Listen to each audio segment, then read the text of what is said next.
Okay, good afternoon everyone once again. कल हमने chapter number 9 के अंदर इनकम स्टेटमेंट कैप्शंस वाला डिस्कशन किया था।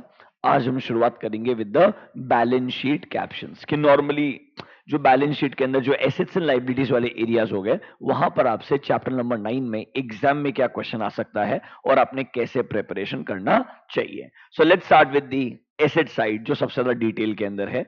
वहां से शुरुआत करते हैं। आपको कुछ एटलीस्ट एलिमेंट्स पिक करके स्पेसिफिक क्वेश्चन कैसे ढूंढने का है, जनरल क्वेश्चन का आंसर लिखते वक्त क्या पॉइंट दिमाग में रखने का है, उस तरीके से हमारा डिस्कशन शुरू करेंगे। So do one thing, in your modules come to page number.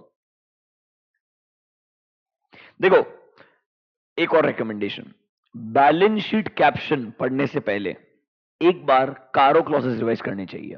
क्योंकि देखो, कारो के अंदर का जो डिटेल्ड कंटेंट है ना, उसमें से बहुत सारा पार्ट चैप्टर नंबर 9 के अंदर ही लिखा हुआ है।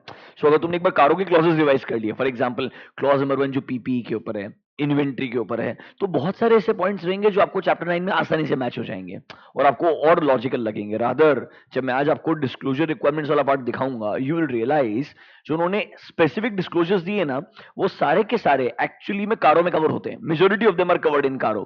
कारो में आपको हर क्लॉज के अंदर जो इंडिविजुअल सब पार्ट्स दिए हैं, A B C D E, जहां पे डिटेल्ड चेकिंग करने के लिए बोला है और कमेंट करने के लिए बोला है, वहां पर बहुत सारे डिस्क्लोजर्स एक्चुअली कवर हो जाते हैं। इसीलिए एक ऑनेस्ट रिकमेंडेशन है, पहले आपने आसानी से कारो के क्लॉजेस को एक बार रिवाइज करना चाहिए, फिर आपने बैलेंस शीट कैप्शन पे जाना चाहिए। इनकम स्टेटमेंट के लिए इतना रेलेवेंट नहीं है, कोई फर्क नहीं पड़ेगा, बट बैलेंस शीट कैप्शन से पहले 100% कारो 2020 के क्लॉजेस को पढ़ना। ठीक है, चलो कम टू पेज नंबर। मैं आपको दो तीन रिलेट करके दिखाऊंगा भी कि कैसे रेलेवेंट रहेगा। अगर पहले कारो पढ़ के रखा तो आपको चैप्टर नंबर 9 का बचाव पार्ट कैसे इजी हो सकता है। Do one thing, come to balance sheet assertions, it should be on page number chapter 8, chapter 9, introduction, chapter 9 part B, balance sheet caption. Let's go to asset side first. Page number 9C.2. Let's start the first one. पहला चीज है trade receivables. Again वापस से थोड़ा identify करते हैं कैसे आपसे स्पेसिफिक क्वेश्चन आ सकता है, और यहां पर थोड़ा सा और रीडिस्कस करेंगे कि अभी तक कल हमने डिस्कस किया था इनकम स्टेटमेंट में जनरल क्वेश्चंस आए तो मैं कंट्रोल वाला पॉइंट से शुरुआत करता हूं, सब्सटैंटिव एनालिटिकल प्रोसीजर वाला पॉइंट लिखता हूं, वो तो इधर भी आएगा। यहां पर कैसा है बेटा, बैलेंस शीट की जो असर्शन थोड़े अलग असर्शन भी है। फॉर एग्जाम्पल वैल्यूएशन असर्शन आपके पास अलग से है यहाँ पे। Are you understanding my point? वहां पर मेजरमेंट था, यहाँ पर क्या है, वैल्यूएशन वाला पार्ट है। यहाँ पर आपके पास एग्जिस्टेंस है, जहां पर फिजिकल वेरिफिकेशन इंपॉर्टेंट बन जाता है। यहाँ पर बैलेंसेस के लिए आपको 505 इंपॉर्टेंट बन जाता है, that is your external confirmation procedure. तो ना यहाँ पर ना कुछ ऐसे एडिशनल 3-4 प्रोसीजर्स हैं, अगर आप अपने दिमाग में हमेशा रखें तो मेजोरिटी आंसर्स में परफेक्टली फिट हो जाएंगे। लाइक ऐसे 505 वाला प्रोसीजर हो गया, देन उसके बाद में रिलेटेड पार्टी ट्रांजैक्शंस वाला पार्ट यहां पर भी आएगा। वैल्यूएशन के अंदर एजिंग एनालिसिस बहुत कॉमन पॉइंट रहेगा यहाँ पे। फिर थोड़ा सा आपका फॉरेन करेंसी रहा तो AS11 का रेफरेंस आएगा बहुत जगह पे। यहाँ पे फिर कोई ना कोई रेलिवेंट डेडिकेटेड AS ही रहेगा, जैसे आपका प्रॉपर्टी प्लांटेड इक्विपमेंट के लिए रिवाइज AS10 रहेगा, इन्वेंट्री के लिए AS2 रहेगा, मतलब ऐसे रिस्पेक्टिव डेडिकेटेड। अब इवन अगर आप पीपी चेक कर रहे हो तो आपके लिए टेंजिबल इंटेंजिबल कैटेगराइजेशन किया जाएगा और डेप्रिसिएशन अमोर्टाइजेशन वाला अकाउंटिंग स्टैंडर्ड भी आ जाएगा उसके अंदर। अरे हाँ या ना? Then you have a dedicated accounting standard for impairment loss on PP, yes और नो? तो वो एक स्पेसिफिक पार्ट और ऐड हो जाता है। मतलब अगर आप थोड़ा दिमाग में रखो कि भाई ये मेजर चीजें होती है, तो आप जब एक स्पेसिफिक एरिया को पढ़ रहे हो ना, writing 4-5 point should not be a challenge ideally. But let's take certain examples, थोड़ा इंडिविजुअली एक एक एरिया के हिसाब से डिस्कशन करते हैं ताकि आपका अंडरस्टैंडिंग इंप्रूव हो। पहला शुरुआत करते हैं ट्रेड रिसीवेबल के साथ में। यहां पर आइए, can you see points to be considered in respect of trade receivables? Mark कर लो, this can be a specific question. मतलब normally in general when I talk about, you can say credit sales, I should keep in mind certain aspects. ये credit sale से connected हो गए आपके सारे points, एक बार पढ़ के देखो।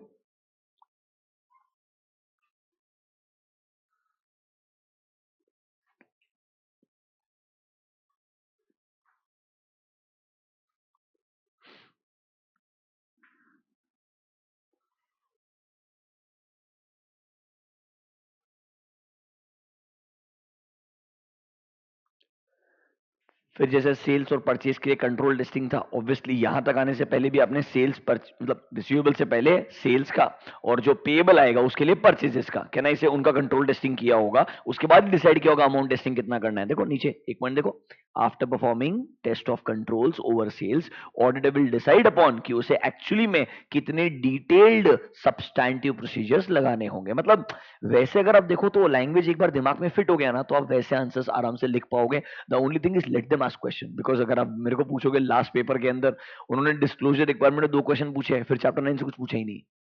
मैं आपको दिखाऊंगा that rather than asking any element के क्वेश्चन, सिर्फ 2 डिस्क्लोजर रिक्वायरमेंट के क्वेश्चन थे, कोई कुछ क्वेश्चन में आया नहीं पेपर में, मतलब विजिबल ही है कि क्वेश्चन ही नहीं था। आइडियली एमसीक्यू में हुआ तो बात अलग है, बट ऐसा कोई बहुत लॉजिकल क्वेश्चन पूछा नहीं था। वो अपने आप में one of its kind paper था इन जनरल। अदरवाइज एक क्वेश्चन आपको बहुत डेफिनेटली जनरल कैटेगरी का देखने को मिलेगा और एक शायद स्पेसिफिक कैटेगरी का क्वेश्चन देखने को मिलेगा। चलो आगे बढ़ते हैं।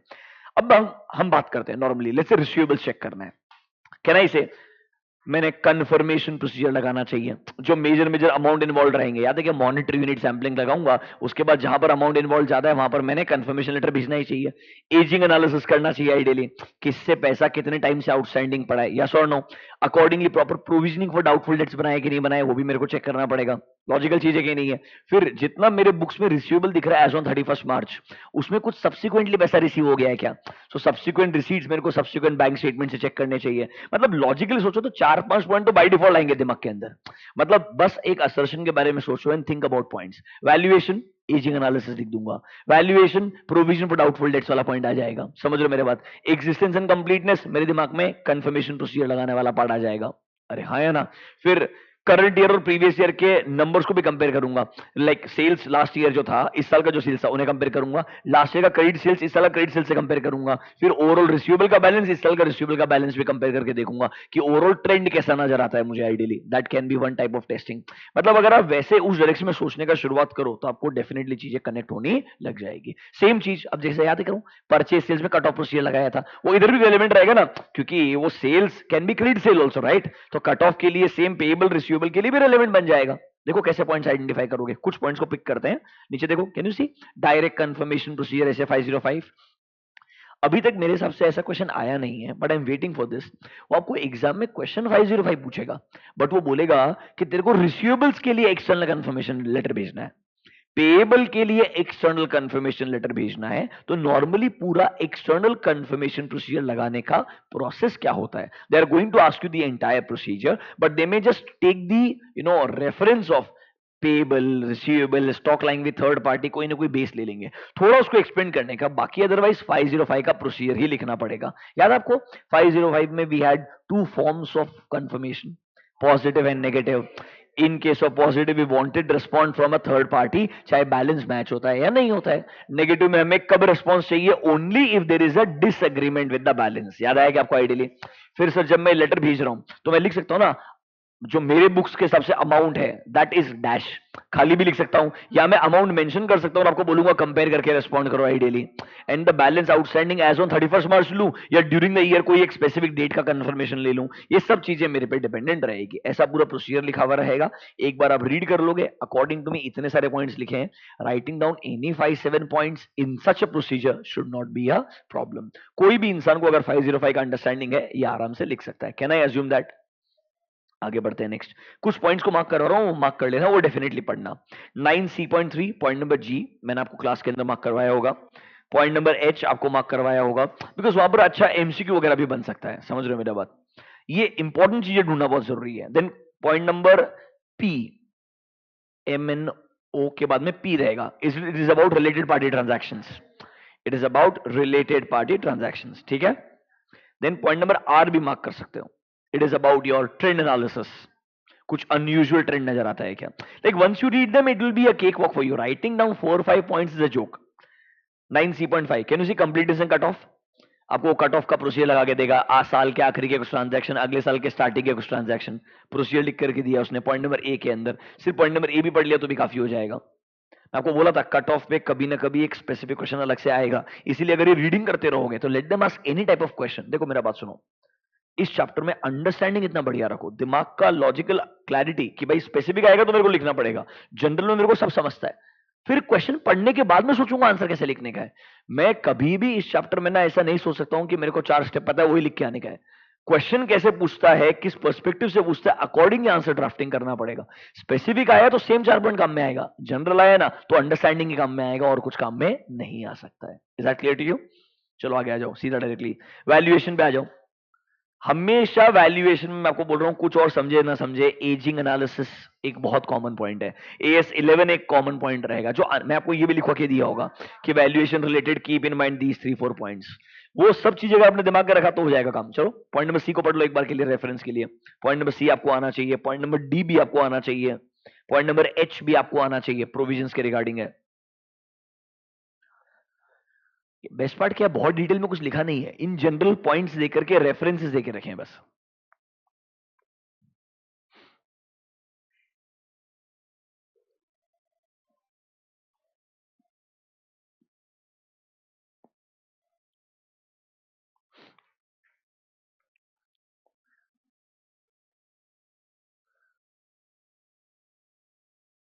ठीक है, मेरे हिसाब से रिसीवेबल और पेएबल तो ऐसा एरिया हो गया, मतलब स्पेसिफिक क्वेश्चन आना है तो डायरेक्ट कंफर्मेशन प्रोसीजर पे आना है, या वो एक आध जैसा बोनाफाइड सेल्स है कि नहीं है, सही से सेल्स रिकॉर्डेड है कि नहीं, और छोटे से बेसिक पॉइंट्स वाला पार्ट हो गया। अदरवाइज जनरल क्वेश्चन ही बनता है और आया है, ऐसा नहीं है कि रिसीवेबल पेएबल पूछे नहीं गए, they have been asked in the examination and answer has been this entire copy paste as suggested answer, and इसमें से ही तुम्हारे पॉइंट्स मैच किए गए, तो इधर मार्क्स स्कोर करना मुश्किल नहीं होगा। नीचे आओ लास्ट में, can you see a word called as presentation disclosure. अब एक चीज नोटिस करोगे तो एक्चुअली में प्रेजेंटेशन डिस्क्लोजर शुरू होता है पॉइंट नंबर 4 से। पॉइंट नंबर 4 से प्रेजेंटेशन डिस्क्लोजर आ रहा है एज पर शेड्यूल 3। जो 1 2 3 है, देखो AS11 का रेफरेंस आ गया, रिलेटेड पार्टी के लिए AS18 का रेफरेंस आ गया, इंडेक्स 24 तुम्हारे लिए इररिलेवेंट है, समझ रहे हो मेरा बात। फिर देखो obviously same related party transaction, वो 189 ना रिलेटेड पार्टी ट्रांजैक्शन ही है। 189 is list of related parties, एक रजिस्टर मेंटेन करना पड़ता है, सारे रिलेटेड पार्टीज का लिस्ट मेंटेन करना पड़ता है। तो point number 2 and 3 are connected. 2 says as per AS18 related party transactions and outstanding balances disclose करने हैं, समझ रहे हो क्या मेरा बात। फिर जो जो रिलेटेड पार्टी ट्रांजैक्शन हुए वो आर्म्स लेंथ प्राइस पे हुए हैं या नहीं हुए हैं, do you get my point, are they approved by audit committee और नॉट, अकॉर्डिंग टू मुझे कारो के क्लॉज नंबर 13 में रिपोर्ट करना पड़ता है, याद आया क्या। That point number 3 is referencing to your CARO clause number 13, समझा क्या मेरा बात। ये जनरल पॉइंट्स हो गए। अभी जो डिस्क्लोजर वाला पॉइंट है वो पॉइंट नंबर 4 है कि भाई इन सिंपल टर्म्स आपके रिसीवेबल्स का एजिंग शेड्यूल देना चाहिए, नीचे एक रेफरेंस दिया उन्होंने, फिर सब क्लासिफिकेशन देना पड़ेगा, सिक्योर्ड, अनसिक्योर्ड एंड डाउटफुल, आपको मालूम रहेगा, आपको शेड्यूल 3 में पढ़ाया होगा, गुड एंड डाउटफुल कैटेगरी, या कंपनी को डिटरमाइन करना पड़ेगा और अकॉर्डिंगली क्लासिफिकेशन करके देना पड़ेगा। मुझे देखने का क्लासिफिकेशन अप्रोप्रिएट है या नहीं है। नीचे आओ, इसमें ना पॉइंट नंबर 4 को मार्क कर लो बस, पॉइंट नंबर 4 को मार्क कर लो, verify whether proper disclosure of amounts due from the following parties has been disclose. ये मेरे को प्रॉपर डिस्क्लोजर चाहिए। If the amount is due with the directors of the company और अदर इंपॉर्टेंट ऑफिसर्स और any of them, या तो individually या may be jointly with any other person, may be directly सिर्फ उनसे नहीं रहेगा, उनका कोई रिलेटिव का डेफिनेशन में आने वाला इंसान रहेगा, वो भी हो सकता है। अगले पॉइंट में देखो वो रिलेटिव भी कवर कर लेंगे। देखो फर्म्स और private companies respectively in which director is a partner और अ मेंबर। देखो कैसा होता है, सेक्शन 189 ये बोलता है आप एक list of related parties maintain करो। अब लिस्ट ऑफ रिलेटेड पार्टीज ना बहुत ओपन एंडेड कॉन्सेप्ट है, इसमें कंपनी के खुद के डायरेक्ट रिलेटेड पार्टीज तो आएंगे ही आएंगे, that is my subsidiary company, my associate company, my joint ventures, वो तो आएंगे ही। फिर मेरे जो डायरेक्टर्स होते हैं उनका किस किस और कंपनी के अंदर डायरेक्टरशिप है, मेंबरशिप है या पार्टनरशिप है, वो सारी एंटिटीज भी 189 में आ जाती है। सो बेसिकली वो 189 वाली जो सारी पार्टीज है उनके से कोई ट्रांजैक्शन हुए हैं क्या, एंड आउटस्टैंडिंग बैलेंसेस है क्या, ये मैं सेपरेट रिपोर्टिंग चाहता हूं ताकि मेरे को क्लैरिटी मिले टोटल रिसीवेबल में से कितना तुमने अंदर अंदर खिला हुआ है। लॉजिकल पॉइंट है कि नहीं है, मतलब इसीलिए तो बोलते हैं ना, अगर तुम एक फाइनेंशियल स्टेटमेंट्स को एनालाइज करने के लिए जाओगे तो क्या देखते हो, you don't get happy with the balance sheet number, you always see related party transactions कितने हैं, क्योंकि अगर वो ही रिलेटेड पार्टी ट्रांजैक्शन है मतलब कंपनी जो है वो हेवीली इंटरडिपेंडेंट है अपने इन्फ्लुएंसिव पीपल्स के अंदर, उसके बाहर से कितना पैसा लेके आ रहा है वो मेरे लिए इंपॉर्टेंट चीज बन जाता है। नॉर्मली एक प्राइवेट लिमिटेड या कोई भी एक बड़ी एंटिटी में हम सबसे पहले शुरुआत वहीं से करते हैं। नीचे आओ, एक टेबल देखो, ऐसा एक एजिंग शेड्यूल हमको देना पड़ेगा। सर देखो अनडिस्प्यूटेड या disputed, which is obviously good and doubtful, दो कैटेगरी बनाऊंगा। और ऐसा एजिंग एनालिसिस बनाते हैं ना अपन, 0 to 30, 30 to 60, ऐसा इन्होंने आपको एक सा टेबल बना के दिया है, less than 6 months, 6 months to 1 year old, ऐसा बैलेंसेस दिखाऊंगा कितने कितने टाइम से किस किस कैटेगरी में कितना कितना पैसा आउटस्टैंडिंग पड़ा है। इट्स मोर लाइक एक एजिंग एनालिसिस हम परफॉर्म कर ही रहे थे, उसका एक प्रॉपर डिस्क्लोजर्स आने चाहिए ताकि हमारे यूजर्स ऑफ फाइनेंशियल स्टेटमेंट को समझेगा कि रिसीवेबल का ब्रेकअप क्या है। अदरवाइज सिर्फ अमाउंट से मुझे क्लैरिटी नहीं आएगा। याद करो 520, 530 दोनों जगह बात बोला था, जितना स्ट्रेटिफाई करोगे, जितना डिसएग्रीगेट करोगे, उतना अंडरस्टैंडिंग बेटर होता है। ये वो अंडरस्टैंडिंग के लिए ही डिस्क्लोजर रिक्वायरमेंट्स ऐड हो गए। ट्रस्ट मी, ये डिस्क्लोजर रिक्वायरमेंट्स धीरे धीरे और बढ़ने वाले हैं। जितना रैशनली सोचोगे ना, तो एक्चुअली में फाइनेंशियल स्टेटमेंट्स से जो डिस्क्लोजर्स आ रहे हैं वो अभी भी वैसे सोचो तो इनकम्प्लीट है, क्योंकि जिसको पूरा अकाउंटिंग तरीका मालूम है उसको ही समझेगा उस नंबर का रेलेवेंस क्या है। एक नॉर्मल इंसान को आपने बाइफर्केशन करके दिया ही नहीं है, वो कैसे समझेगा कि एक्चुअली टोटल अमाउंट का ब्रेकअप क्या है। Without that no one can really get a clarity कि एग्जैक्टली सिचुएशन क्या है और क्या नहीं है। Just imagine a company like Reliance हो गया, जहां पे मल्टीपल एंटिटीज है, मल्टीपल सेगमेंट्स है, टोटल अमाउंट से कभी समझ में नहीं आएगा कहां से पैसा कितना पेंडिंग पड़ा है। Are you understanding my point? तो इस तरीके का आपको एक डिस्क्लोजर देना पड़ेगा। यहां पे सारे डिस्क्लोजर में से सिर्फ पॉइंट नंबर 4 इंपॉर्टेंट है, इसे मार्क कर लो। कभी ऐसा स्पेसिफिक क्वेश्चन आएगा तो पॉइंट नंबर 4 के ऊपर आ सकता है कि भाई डायरेक्टर्स हो गए या अदर इंपॉर्टेंट ऑफिसर्स हो गए या ऐसी अदर कंपनीज जिनमें हमारा डायरेक्टर पार्टनर है या कोई दूसरी कंपनी में मेंबरशिप होल्ड करता है, उन लोगों के साथ में कितना आउटस्टैंडिंग है वो मेरे को प्रॉपर डिस्क्लोजर करना चाहिए। पॉइंट नंबर 4 के ऊपर मेरे को एक स्पेसिफिक क्वेश्चन या एमसीक्यू बन के आ सकता है। और ये सेम चीज ना आगे बहुत जगह कैरी फॉरवर्ड होगी, बोरोइंग्स में भी आएगा, लोन्स एंड एडवांसेस में भी आएगा, बिकॉज जो प्रमोटर ग्रुप हो गया, डायरेक्टर ग्रुप हो गया, उनसे जो आउटस्टैंडिंग बैलेंसेस रहते हैं मेरे को प्रॉपर्टी डिस्क्लोज करने ही चाहिए। ठीक है, done. Let's go next, cash and cash equivalence. ये तो मेरे हिसाब से सबसे इजी वाला पार्ट था। आपको नोटबुक के अंदर मैंने प्रॉपर समराइज करके लिखवाया है, तो ये मैंने लिखवाया था समराइज करके पूरा का पूरा। यहां पर इंपॉर्टेंट चीज जो है ना मेरे हिसाब से वो दो है। एक होता है डायरेक्ट कंफर्मेशन प्रोसीजर लगाना और दूसरा होता है physical verification of cash perform करना। याद है क्या physical verification of cash? Cash in hand कहां कहां पे है, याद आ रहा है क्या? वहां पर जाकर के आपको याद है सरप्राइज एलिमेंट्स लगा करके सरप्राइज विजिट करना चाहिए देखने के लिए कि बुक्स में कैश का बैलेंस क्या है और फिजिकली कैश का बैलेंस क्या है, वो मैच होता है या नहीं होता है। ये लिखा हुआ रहेगा एक पॉइंट।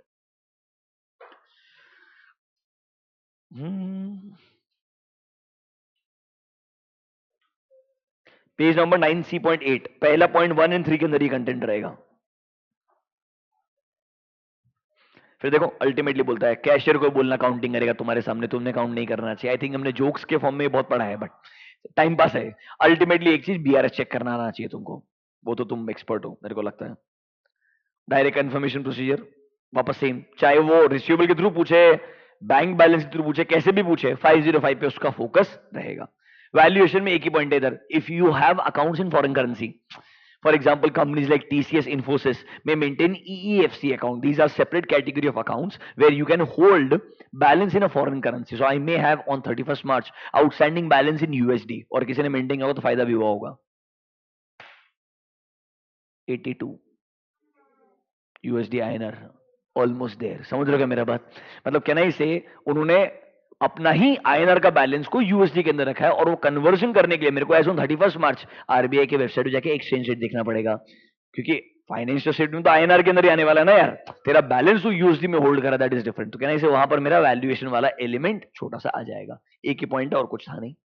आ जाओ कैश एंड कैश इक्विवेलेंस का प्रेजेंटेशन डिस्क्लोजर कैटेगरीज रहेगी। देखो बैलेंस विद बैंक क्या है, cheques, cheques in hand, others, आपके ईयर मार्क्ड बैलेंसेस, मतलब जो स्पेसिफिकली अनपेड डिविडेंड वगैरह के लिए सेपरेट कैटेगरी ऑफ फंड्स बना के रखे होंगे, वो जो रहेंगे उसका बैलेंस चाहिए। फिर सुनो आपके बैंक गारंटीज, ये सब कुछ जब हम एक लेटर भेजते हैं ना, उस एक लेटर में सारा कंफर्मेशन ले देते हैं। और यही चीजें मेरे शेड्यूल 3 के डिस्क्लोजर के अंदर आती है जब मैं नोट्स टू अकाउंट्स में कैश एंड कैश इक्विवेलेंट बनाता हूं। इधर कुछ ग्रेड नहीं है। आगे नेक्स्ट इन्वेंट्री। अभी इन्वेंट्री में आओ,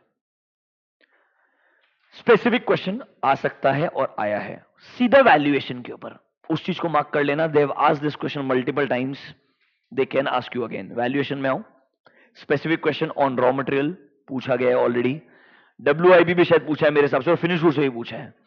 एक्चुअली में स्पेसिफिक आंसर कुछ भी नहीं है।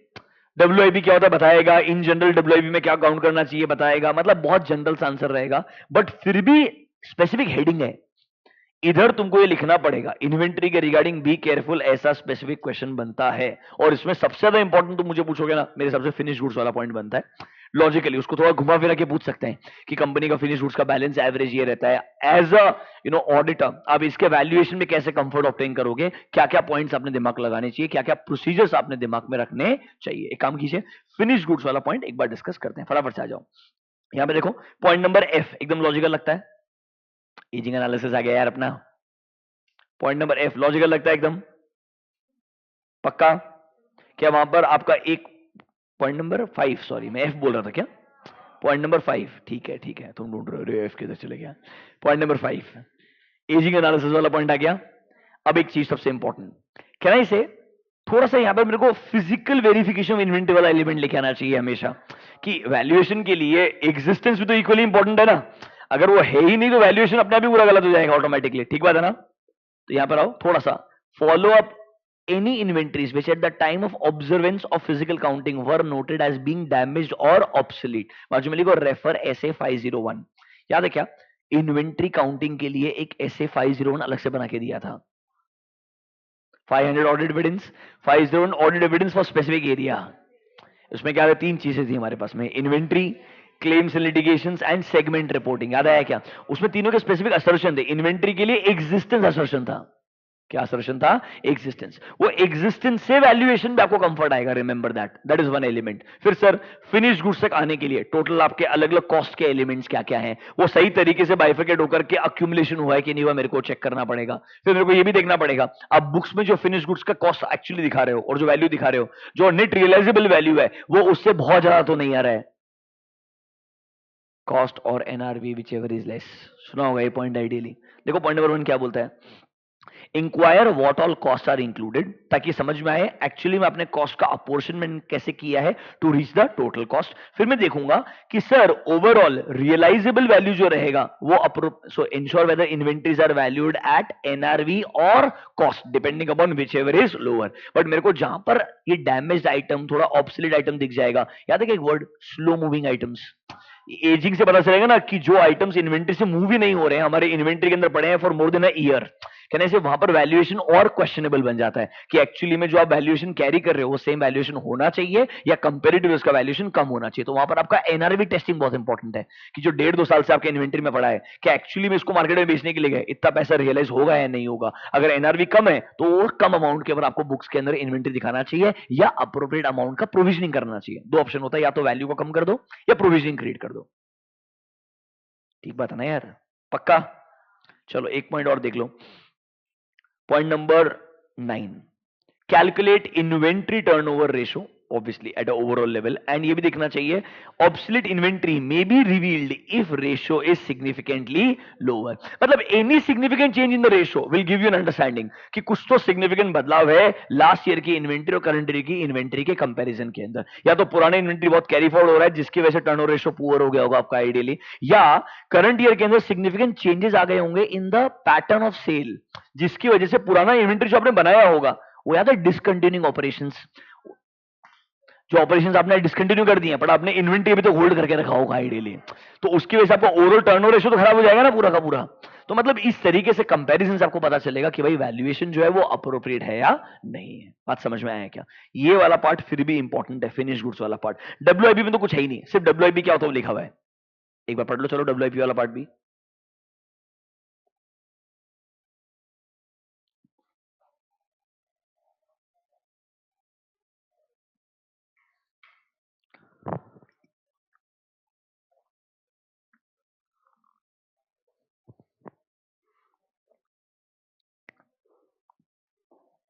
फिर भाई ओवरऑल डब्ल्यूआईपी तक आने के लिए क्या क्या कॉस्ट आपने इंक्लूड किया है आपको इससे बेटर मालूम रहेगा। परसेंटेज कंप्लीशन, कि ओवरऑल मेरा डब्ल्यूआईपी जो है वो कंप्लीटेड यूनिट से कितना परसेंट कंप्लीट है, अकॉर्डिंगली सबसे आसान तरीका होता है वैल्यूएशन करने का नॉर्मल सर्कमस्टेंसेस के अंदर। वो पॉसिबल नहीं है, कोई स्पेसिफिक तरीका है, तो क्यों है ऐसा मेरे को समझना पड़ेगा। अभी गुड, अब जनरल अगर आंसर मुझे इन्वेंट्री पे लिखना पड़ा, if the general answer on inventory, तो थोड़ा सोचो, यहाँ पे 501 वाला जो पॉइंट है वो बहुत डिटेल में आएगा, कारो का जो क्लॉज नंबर 2 का रेफरेंस है वो बहुत डिटेल में आएगा, वैल्यूएशन वाला पार्ट बहुत डिटेल के अंदर आएगा। समझ रहे हो मेरा बात? थोड़ी सी एलिमेंट्स अगर आप सोचने के लिए बैठोगे ना 2 मिनट तो आपको आंसर समझ में आएगा। पहले 501 वाले पार्ट पे जाते हैं। In your modules come to page number, inventory existence पे आ जाओ 9C.12, क्योंकि एग्जिस्टेंस असर्शन को ही ऐसे 501 में एड्रेस किया था, स्पेसिफिक एग्जिस्टेंस के लिए 501 बनाया था। आपको अगर याद है ना 501 के अंदर 501 याद है क्या? पक्का? उन्होंने क्लियरली स्पेसिफिक असर्शन पे बात किया था। देखो, existence and condition of inventory, claims and litigations का कंप्लीटनेस, सेगमेंट रिपोर्टिंग का presentation and disclosure, specific assertion के हिसाब से स्टैंडर्ड बनाए हुए हैं। इसीलिए जब इन्वेंट्री के एग्जिस्टेंस के बारे में बात करो 501 आना ही चाहिए विदाउट एनी डाउट। याद करो, नॉर्मली हमने जिस दिन इन्वेंट्री वेरिफिकेशन हो रहा है प्रेजेंट होना चाहिए, समझना चाहिए कंपनी का प्रोसेस क्या है, याद आ रहा है क्या? टेस्ट बेसिस पे कुछ सैंपल सेलेक्ट करने चाहिए, याद है क्या? जो आपके शीट में है वो फिजिकली प्रेजेंट है कि नहीं है, जो फिजिकली है वो हमारे बुक्स के अंदर है कि नहीं है, याद आ रहा है क्या? कुछ ऐसा आपको पूरा मैकेनिज्म समझाया था मैंने। फिर सर अगर प्रैक्टिकली इंपॉसिबल है कि कंपनी 31 मार्च को फिजिकल वेरिफिकेशन कर रहा है, इफ आई कैन नॉट अटेंड ऑन 31 March I can go on alternative date और फिर रिकंसल करने का ट्राई करूंगा। और सर अगर पॉसिबल हो ही नहीं पाया मेरे लिए तो मुझे कोई ना कोई अदर ऑल्टरनेटिव प्रोसीजर लगाने पड़ेंगे। If the stock is lying with a third party, क्या करोगे? पहले तो मैनेजमेंट से पूछोगे ऐसा क्यों है, यू विल अप्लाई ऐसे 505, अमाउंट इनवर्ड बड़ा हुआ तो आर्टिकल को फिजिकली वहां पे भेजोगे कंपेयर एक्चुअली देखने के लिए स्टॉक लाइंग में थर्ड पार्टी है या नहीं है, और फिर रिटर्न रिप्रेजेंटेशन ऑब्टेन करोगे दैट एक्चुअली में stock is lying with a third party, amount involve इतना है, फ्यूचर में वो स्टॉक कैसे कंज्यूम या यूज किया गया है। लॉजिकल पॉइंट है कि नहीं है? चलाओ कुछ स्पेसिफिक क्वेश्चन क्या आ सकता है। तो come back to your inventory, page number 9C.12, point number 4 specific question आ सकता है, मार्क कर लीजिए, एक बार रीड कर लीजिए। 501 अगर याद है तो आपका ये आंसर बिल्कुल आसान बन जाएगा। ये सब मैंने क्लास नोट्स में आपको अच्छे से डिस्कस करके एम्फसाइज करके बताया है।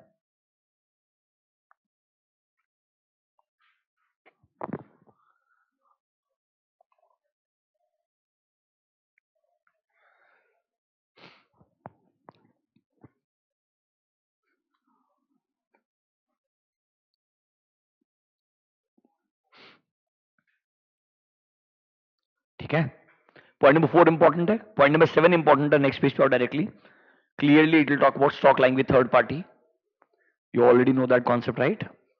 Next can you see completion cut off, थोड़ा सा एनालिटिकल प्रोसीजर्स के बारे में बात करेगा पॉइंट नंबर 1 के अंदर, उसको मार्क कर लीजिएगा, एनालिटिकल प्रोसीजर्स। फिर ऑब्वियसली कट ऑफ का मतलब आपको मालूम ही है, पॉइंट नंबर 3 में कट ऑफ के बारे में थोड़ा डिस्कशन दिया है। देन राइट्स एंड ऑब्लिगेशन, जो इन्वेंट्री आपके बुक्स में दिख रहा है आपके पास राइट है क्या, मतलब ये थोड़े डॉक्यूमेंट्री एविडेंस चेक करने पड़ेंगे कि एक्चुअली वो इन्वेंट्री खरीदा है क्या, कंपनी के नाम पे रजिस्टर्ड प्रॉपर इनवॉइसेस है कि नहीं है। और याद करो जब गुड्स परचेज कर रहे हो परचेज इनवॉइस मिलेगा, इंटरनल एविडेंस है एक्सटर्नल एविडेंस है, परचेज इनवॉइस इंटरनल एविडेंस है एक्सटर्नल एविडेंस है, एक्सटर्नल है यार, थर्ड पार्टी देगा तो क्यों रिलायबल नहीं रहेगा, बस 3 वे मैच लगाना पड़ेगा। क्या रिक्वायरमेंट था इसलिए ऑर्डर किया कि नहीं किया, पीओ जीआरएन इनवॉइस पेमेंट हुआ कि नहीं हुआ, इतना चेक कर ले तो समझ में आ जाएगा कि एक्चुअली में ये गुड्स तुम्हारे नाम पे ही है। लॉजिकल पॉइंट है कि नहीं है? पक्का? देखो एक एग्जांपल दिया, फॉर इंस्टेंस पढ़ लो एक बार एक एग्जांपल।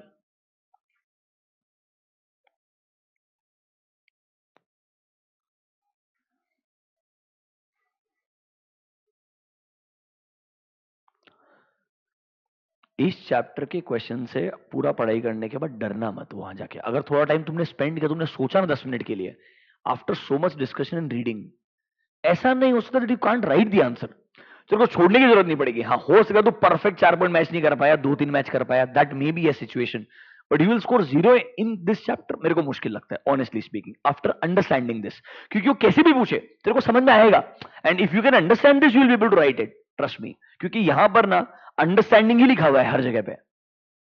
आगे बढ़े, वैल्यूएशन डिस्कस हो गया, आगे जाए डायरेक्टली सीधा, come to presentation and disclosure. सबसे आसान है तो यार, RM, WIP, finish goods, stock in trade, stores and spares, ऐसा प्रॉपर कैटेगरी बनाते जाओगे।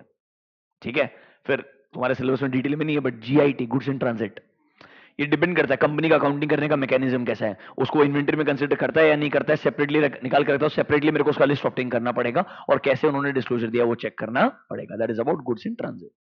या ऐसे डिस्क्लोजर रिक्वायरमेंट डरने की जरूरत नहीं है, वो पूछेगा ही नहीं, वो किधर पूछेगा? कल तुमको दिखाया मैंने, वो जो इंपॉर्टेंट नोट्स बना के दिए ना उधर। अभी आज ऐसे 2-4 और दिखाता हूं जहां वो क्वेश्चन बना सकता है। Next, fix assets.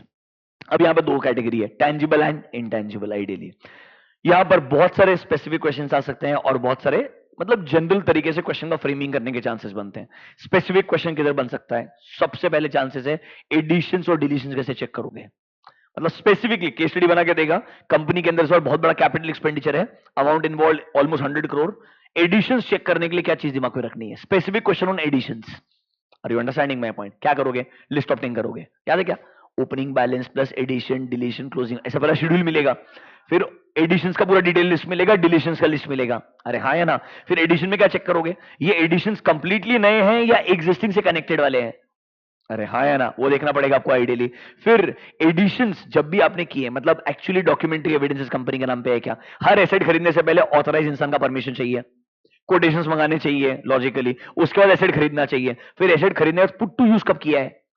सारा अमाउंट अक्यूमुलेट करके कैपिटलाइज किया है कि नहीं किया है? समझ रहे हो? फिर डिप्रिसिएशन चार्ज किया कि नहीं किया है? अमोर्टाइजेशन लगाया कि नहीं लगाया, अगर इंटेंजिबल है तो आइडियली। फिर रीवैल्यूएशन ऑफ एसेट्स किया कि नहीं किया है? इंपेयरमेंट लॉस के लिए इंपेयरमेंट असेसमेंट किया है कि नहीं किया है? एंड सर फिजिकल वेरिफिकेशन किया है?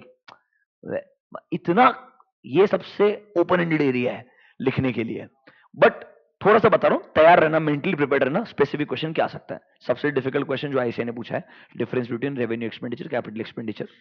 They have asked this multiple times, I am not exaggerating, they have done this. They may ask you, point number 2, point number 2 को मार्क कर लेना, कैपिटल एक्सपेंडिचर नॉर्मली कब कंसीडर करते हैं? और difficult है,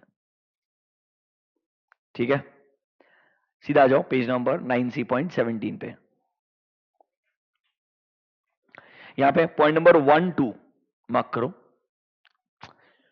याद है, कंपनी ने प्रॉपर एफआईआर मेंटेन करना चाहिए एंड अपने एसेट्स का फिजिकल वेरिफिकेशन करवाना चाहिए। अरे ठीक है ना, आ गया हो डायरेक्टली। ये पूरा कारो क्लॉज है, एक बार चाहिए तो कारो रिवाइज करा दूं क्या? चलो कारो क्लॉज नंबर 1 पे जाओ, आ जाओ। कुछ क्लॉजेस है पूरे 21 नहीं कर, उसके अंदर 2 लेक्चर लग जाएगा यार।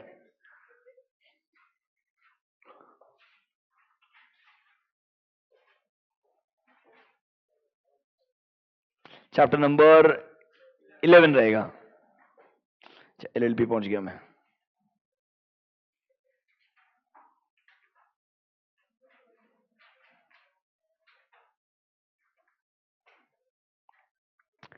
कारो 2020 2016 वाला पढ़ना ही मत, हाँ सीधे 2020 पढ़ने का, तुमको मालूम है ना तुमको? It is applicable to all the companies? नहीं, याद है क्या? CARO 2020 is applicable to all the companies including a foreign company except banking company के लिए एप्लीकेबल नहीं है, पक्का। सेक्शन 8 कंपनी, स्मॉल कंपनी, पता नहीं चीज। सबसे इंपॉर्टेंट क्या? लास्ट में private limited which is not a subsidiary और holding of a public company. और फिर 1 crore 1 crore 10 crore paid up share capital and reserves, borrowings 1 crore and total revenue as per schedule 3 including revenue from discontinuing operation 10 crore का limit है। अगर ये चारों condition fulfil होती है तो कारो एप्लीकेबल नहीं है। एक भी बाईपास कर दिया तो क्या हो जाएगा? कारो 2020 एप्लीकेबल हो जाएगा। ये कंपनी के लिए एप्लीकेबिलिटी है। ये किसके लिए एप्लीकेबिलिटी है? कंपनी के लिए। ऑडिटर के लिए कारो एप्लीकेबल क्यों है? बिकॉज उसका ड्यूटी है ये। सेक्शन 143 के अंदर सबसेक्शन नंबर 11 है एक, वहां पे लिखा है ये ऑडिटर का ड्यूटी है। अगर सेंट्रल गवर्नमेंट कुछ भी मैटर स्पेसिफाई करता है कि आपको अपने ऑडिट रिपोर्ट के साथ में इंक्लूड करना पड़ेगा तो आपको इंक्लूड करना चाहिए। नोटबुक के अंदर पॉइंट नंबर 1 और 2 लिखवा के दिया है। मैं बोल रहा हूं वो चीजें इज्जत से पढ़ के जाना। ऐसा का ऐसा क्वेश्चन पूछा जाता है। लास्ट पेपर के अंदर कारो के एप्लीकेबिलिटी पे क्वेश्चन आया था। लास्ट पेपर में कारो के एप्लीकेबिलिटी पे क्वेश्चन आया था और बहुत ही आसान सा, एकदम चिल्लर लेवल का, और वो क्वेश्चन नंबर 1 में था। करेक्ट इनकरेक्ट के बाद में ऑब्वियसली, मतलब इस बार नहीं आएगा, इस बार क्लॉज पे आएगा कोई ना कोई पक्का से 100%। मतलब एक क्वेश्चन मिलेगा आइडियली 100% और बहुत इजी लेवल का था। चलो let's go two clause number 1। पहला वाला क्लॉज कौन सा है? Clause number 1 is about property plant and equipment. अब सिंपल चीज है, क्या कंपनी ने प्रॉपर रिकॉर्ड्स मेंटेन किए हैं of all their property plant and equipment? याद है, both quantitative and qualitative aspects चाहिए, मतलब proper fix asset register maintain करना चाहिए। उन्होंने रीजनेबल टाइम पीरियड में अपने फिक्स एसेट्स का फिजिकल वेरिफिकेशन करवाना चाहिए। रीजनेबल टाइम पीरियड वर्ड था, देखो, whether PPE have been physically verified by the management at reasonable intervals। और अगर ये वेरिफिकेशन कराने के बाद कोई डिस्क्रिपेंसीज मिली है तो क्या प्रॉपर्ली एडजस्ट होनी चाहिए? इनसे ही आपका चैप्टर 9 का आंसर्स बना है। अगर आप चैप्टर 9 बाजू में रख लोगे, मैं बोल रहा पॉइंट बाय पॉइंट चीजें मैच होगी। इसीलिए बोल रहा हूं इज्जत से पहले कारो पढ़ना, उसके बाद बैलेंस शीट कैप्शंस पढ़ने के लिए जाना, बहुत ज्यादा फायदा मिलेगा। मतलब जो चैप्टर 9 का फियर है वो और खत्म हो जाएगा, बिकॉज वो फियर इन पॉइंट्स का ही है। इसीलिए मैं बता रहा हूं तुमको, क्योंकि कारो का रैंडमली एक पॉइंट किधर भी लिखा हुआ आता है, तब स्ट्राइक तुमको नहीं होता है कि ये कारो से आ रहा है। पहले कारो पढ़ के उधर जाओगे, पक्का समझ में आएगा, कोई दिक्कत नहीं है। ठीक है, क्लॉज नंबर 1 के अंदर पीपी पॉइंट नंबर ए और बी समझ में आया क्या? नंबर सी देखो, सबसे इंपॉर्टेंट, बार बार बोला था, जितने भी हमारे इमूवेबल प्रॉपर्टीज हैं उनके टाइटल डीड्स कंपनी के नाम पे है कि नहीं है, याद है क्या? और let's say title deeds company के नाम पे है, बट कंपनी के पास ओरिजिनल कॉपीज नहीं है। क्यों नहीं है? क्योंकि उन्होंने उनको एज अ मॉर्टगेज रखा होगा लोन्स के लिए। तो क्या थर्ड पार्टी को कंफर्मेशन लेटर भेजना पड़ता था? याद आया कि नहीं? ये पॉइंट पढ़ाया था मैंने आपको। और यहां पर बोला है इमूवेबल प्रॉपर्टी के टाइटल डीड्स कंपनी के नाम पे होने चाहिए। अगर नहीं है तो पूरा डिटेल्स लगेगा, क्या क्या इमूवेबल प्रॉपर्टी है, क्यों कंपनी के नाम पे नहीं है, प्रमोटर के नाम पे है क्या, प्रमोटर के रिलेटिव वगैरह के नाम पे है क्या, मेरे को डिटेल देना पड़ेगा। देखो, description of the property, gross carrying value क्या है, किसके नाम पे हेल्ड किया गया है, वेदर प्रमोटर डायरेक्टर और देयर रिलेटिव के नाम पे दिया है क्या, कितने टाइम पीरियड से उनके अंडर है, अमाउंट इन्वॉल्व कितना था, आपके बुक्स में कब से आ रहा है, ऐसा प्रॉपर डिस्क्लोजर देना पड़ेगा if the title deeds are not in the company's name. Company के नाम पे है या नहीं, ये तो स्टेट तो करना ही पड़ेगा, और नहीं है तो ये डिटेल भी देना पड़ेगा। लॉजिकल पॉइंट है कि नहीं है? आगे आओ पॉइंट नंबर डी के ऊपर। Can you see a word revaluation? अगर पीपीई का रीवैल्यूएशन हुआ, it should be done by a registered valuer. याद आया क्या? और अगर रीवैल्यूएशन हुआ है, और याद है क्या, इंडिविजुअल लाइन आइटम में 10% से ज्यादा का चेंज आया है ऑफ द एग्रीगेट वैल्यू, तो कहना इसे मेरे को उसके रिगार्डिंग रीजंस एंड डिस्क्लोजर्स देने पड़ेंगे। मतलब आप ये पढ़ के जाओ, मैं आपको बता रहा हूं, और फिर चैप्टर 9 में घुसो, कोई दिक्कत नहीं आएगा तुमको। फिर देखो पॉइंट नंबर ई, इस पे लास्ट एग्जाम में क्वेश्चन आया था, बेनामी प्रॉपर्टी, इसके रिगार्डिंग कंपनी को डिस्क्लोजर देना पड़ता है। उन्होंने कारों में पूछने के बजाय पता है क्या पूछा? बेनामी प्रॉपर्टी में क्या डिस्क्लोजर देना होता है?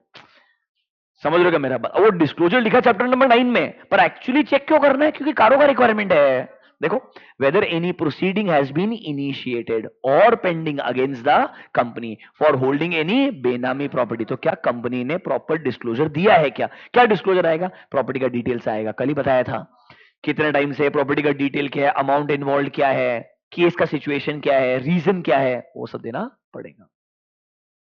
समझा? कारो क्लॉज नंबर 1 कौन सा? पीपीई। नंबर 2 पे चले जाओ, चलो इधर बाजू तक आए हो तो इन्वेंट्री, सेम चीज, इन्वेंट्री का भी फिजिकल वेरिफिकेशन करवाना चाहिए एट रीजनेबल इंटरवल्स, डिफरेंसेस आए तो एडजस्ट करने चाहिए। यहां पर एक इंपॉर्टेंट पॉइंट याद करो, अगर कंपनी ने वर्किंग कैपिटल लोन लेके रखा है बियॉन्ड 5 करोड़ का, याद आ रहा है क्या? देखो, if at any point of time during the year company has been sanctioned working capital limits in excess of 5 crore rupees, और आपने इन्वेंट्री को एज अ कोलेटरल रखा है, तो कहना है इसे आपको बैंक या फाइनेंशियल इंस्टीट्यूशन को पीरियोडिकल रिटर्न देना पड़ेगा। That return should match with my books of accounts. ये चीज कौन चेक करेगा? स्टैट्यूटरी ऑडिटर चेक करेगा। ये सेम चीज बैंक ऑडिट में भी पढ़ाया था, आपको बोला था, ये चीजें अगर दिमाग में रही तो आपके लिए बहुत सारी और चीजें लॉजिकल बनती जाएगी। याद आया क्या? पक्का? कैन वी गो बैक थोड़ा सा, एटलीस्ट जाए चैप्टर 9 के ऊपर। ठीक है, एक दो क्लॉज और पढ़ाएंगे, टेंशन मत लो, जहां जहां रेलेवेंट जो आते जाएगा थोड़ा डिस्कशन करेंगे।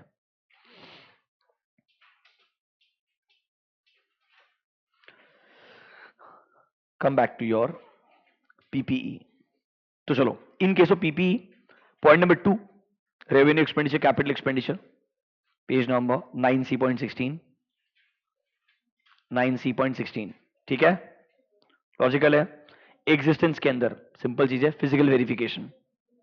If you remember that one point, आपका काम हो जाएगा। जो आपने अभी कारों में पढ़ा था वही लिखा हुआ है इधर।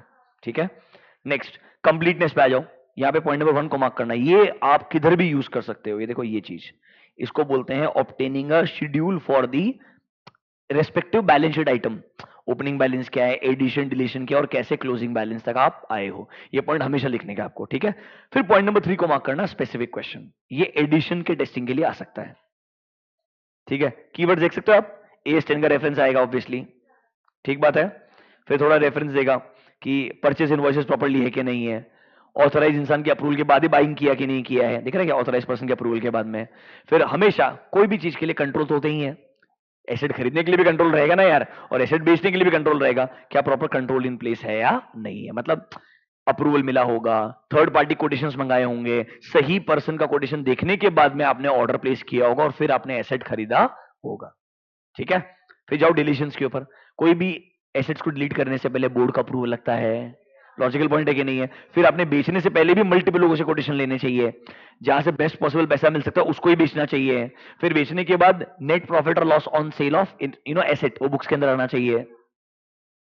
देखो, अंडरस्टैंड मैनेजमेंट क्यों बेचना चाहता है, मैनर ऑफ डिस्पोजल क्या है, क्या उन्होंने अप्रूवल दिया है, क्या मतलब बोर्ड ऑफ डायरेक्टर्स ने अपने मीटिंग के अंदर रेजोल्यूशन पास किया होगा। फिर देखो, क्या आपने जो एक्चुअली सेल ऑफ एसेट किया उसका प्रोसेस कैसे फॉलो किया था, टेंडर्स वगैरह मंगाए थे कि नहीं मंगाए थे, कैसे आपने ओवरऑल डिसीजन लिया कि ये एसेट इसको बेचना चाहिए, फिर आपने प्रॉफिट और लॉस कैलकुलेट करके बुक्स ऑफ अकाउंट्स के अंदर अकाउंटिंग किया या नहीं किया। दोनों एरियाज पे स्पेसिफिक क्वेश्चन बन सकते हैं। अभी good, go to valuation. Simple है, अभी एसेट के बारे में बात करोगे तो यहां पर मेरे को रिवैल्यूएशन वाला पॉइंट लिखना ही है, इंपेयरमेंट लॉस लिखना ही है।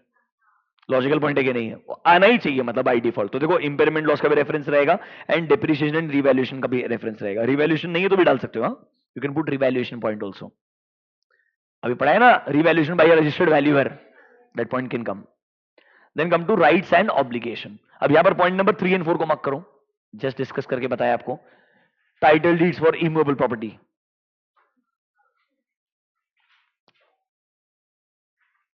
और मैं सच्चे बता रहा, ऐसा नहीं है कि मैं अब ये बता रहा है, मैं हमेशा से बोलते हैं ऐसा, और यही क्वेश्चंस बनाने का तरीका है। इस पे क्वेश्चन आया लास्ट एग्जाम के अंदर यार, ये देखो, कारों के पॉइंट ऑफ व्यू से पूछा। देखो,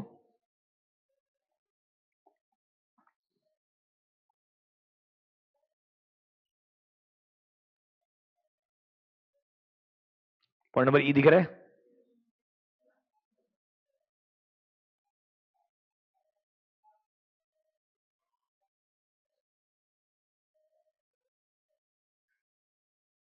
उन्होंने कंप्लीट भी नहीं किया, और आगे आंसर आना चाहिए। If not then even additional disclosures are required, वो भी डिटेल में आपको लिखना पड़ेगा ना यार। बस वो क्लॉजेस में से एक स्टेटमेंट पिक करेगा और क्वेश्चन बना देगा। इसलिए बोल रहा हूं ये चीजों को और अच्छे से पढ़ो, ढंग से पढ़ो। मैं तुमको बता रहा हूं, इधर प्योर अंडरस्टैंडिंग काम में आने वाला है, कुछ याद बात नहीं करने का है। क्लॉज सिंबल लिखा गया मेरे को पता किधर भी, क्वेश्चन में भी नहीं है, आंसर में भी नहीं है। इंपॉर्टेंट क्या है, कॉन्सेप्ट क्या है। और मैं बोल रहा हूं ये इनकम्प्लीट आंसर है। आइडियली तुमने कंप्लीट आंसर क्या देना चाहिए, इफ नॉट तो मेरे को क्या फर्दर डिस्क्लोजर देना पड़ता है, टेबल भी देना चाहिए तूने। अरे समझा क्या तुमको। सो आई एम ट्राइंग टू से ऐसे स्टेटमेंट, अब इस बार तो ये आ गया, मतलब ये कुछ अटेम्प्ट पहले फाइनल में आया था, क्योंकि ये चीज उन्होंने लास्ट कारों में भी इंक्लूड कर दी थी। पर लास्ट कारों में if not in the company's name additional disclosure क्या आएगा वो नहीं था। लास्ट कारों में आता कि अगर इमूवेबल प्रॉपर्टी से टाइटल डीड्स कंपनी के नाम पे नहीं है, do you get my point, company के नाम पे है पर ओरिजिनल कॉपी नहीं है, कैसे चेक करोगे। 505 का रेफरेंस आया था उधर, तो उधर आंसर में 505 लिखना जरूरी हो गया था। Come back, last presentation and disclosure आ जाओ। अब यहां पर ना सबसे इंपॉर्टेंट चीज, एक बहुत डिटेल्ड शेड्यूल आता है पीपी का। आपने किसी कंपनी का देखा, आपने मेरे को दिखाया तुमको यार ये चीज। देखो, इसमें ना 3 एस्पेक्ट रहते हैं, ग्रॉस ब्लॉक, अक्यूमुलेटेड डेप्रिसिएशन वाला पार्ट, नेट ब्लॉक। ठीक बात है, कहना ऐसे तीनों के अंदर मेरे को ओपनिंग बैलेंस रहेगा, एडिशन रहेगा, चेंजेस ड्यूरिंग द ईयर मतलब deletions during the year, and then closing balance रहेगा। लॉजिकल पॉइंट है कि नहीं है। सिमिलरली अगर इंपेयरमेंट लॉस हुआ तो उसके अंदर भी 4 कैटेगरी आ जाएगी ना, वही ओपनिंग बैलेंस, क्या कोई नया इंपेयरमेंट, तो इंपेयरमेंट लॉस का भी अक्यूमुलेशन होता है। सो अक्यूमुलेशन ऑफ इंपेयरमेंट लॉस, क्या कोई नया इंपेयरमेंट लॉस चार्ज किया है, क्या कोई रिवर्सल किया है। आपको बताया होगा अकाउंट्स के अंदर जितना आपने इंपेयरमेंट लॉस चार्ज किया है मैक्सिमम उतना रिवर्सल हो सकता है। Are you understanding my point. तो मेरे को वही 4 एलिमेंट्स देखना है, opening, new, addition to the impairment loss, reversal and then closing balance. Ideally कुछ चीजों को मार्क करा लो, मार्क करना। सर ये क्लासिफिकेशन तो सबको मालूम रहेगा, इसमें तो मेरे को लगता नहीं कोई दिक्कत है। ठीक बात है, सीधा आओ पॉइंट नंबर 2 के ऊपर। देखो, for each class of property plant and equipment whether entity has disclosed a reconciliation of, can you see, gross and net carrying amounts at the beginning and at the end of reporting period. obviously gross और net दोनों के लिए दिखाना पड़ेगा मेरे को, opening balances क्या है, एडिशंस क्या है, डिस्पोजल्स क्या है, एंड मेरा क्लोजिंग बैलेंस क्या है। कुछ और एडिशनल चीजें हैं, ये इंडेक्स के हिसाब से उन्होंने पिक कर दी है तुम्हारे लिए। सिर्फ बेसिक 4 चीजें याद रखना, कट लीस्ट कम से कम, opening, addition, deletion, closing, for gross as well as net. ठीक है, फिर आगे नीचे देखो, can you see for each class of property plant and equipment whether entity has disclosed. Can you see depreciation वाला part? Opening accumulated depreciation, charge during the year, deduction and then closing accumulated. Similarly, depreciation के अलावा impairment वाला part आएगा. देखो, for impairment loss, opening accumulated impairment loss, additional charge during the year, कोई reversal किया तो वो, and then closing. और डब्बा देखा ना, उसके बाद वो चार चीजें रिपीट होने वाली है, चाहे वो डिप्रिसिएशन है, इंपेयरमेंट लॉस है, ग्रॉस है, नेट है, कोई फर्क नहीं पड़ता है. खत्म हो गया प्रेजेंटेशन डिस्क्लोजर रिक्वायरमेंट. मतलब एक्चुअली तुम बता रहे डरने का सिर्फ वो is that you have never really prepared anything in detail. That is why you are scared. If you actually look at 5-7 company का एनुअल रिपोर्ट, तुमको बहुत टाइम पास लगने लग जाएगा, क्योंकि दिमाग को फ्लो समझ में आ जाएगा कि वो इस तरीके से ही प्रेजेंट किया जाता है. अब नीचे आओ, सबसे important, can you see important notes. आ गया ग्रे एरिया. मैं बता रहा हूं वापस से, जिधर ऐसे इंपॉर्टेंट नोट लिखे हैं वो समझ लेना, एग्जाम के अंदर अलग तरीके से पूछे जा सकते हैं. उसके अंदर भी ना कंटेंट देखना पहले है क्या, अगर हाँ तो वो लॉजिकली इंपॉर्टेंट है, कंटेंट नहीं है तो पूछने के लिए कुछ नहीं होगा. नंबर 1 देखो क्या बोलते हैं, title deeds of immovable property not held in the name of. अरे कारो के क्लॉज नंबर 1 में सेम पढ़ा था यार अभी, ये वही बोल रहा है, इसीलिए कारो पढ़ना फिर इधर आना. Disclosure requirement will look like a joke, because majority की जो डिस्क्लोजर रिक्वायरमेंट नहीं बनाई है ना, पता क्यों? प्रोसीजर सुनो. पहले था कारो 2016, सिर्फ 16 क्लॉज, इंडिविजुअल क्लॉज में भी जो इंडिविजुअल पॉइंट्स थे लिमिटेड थे.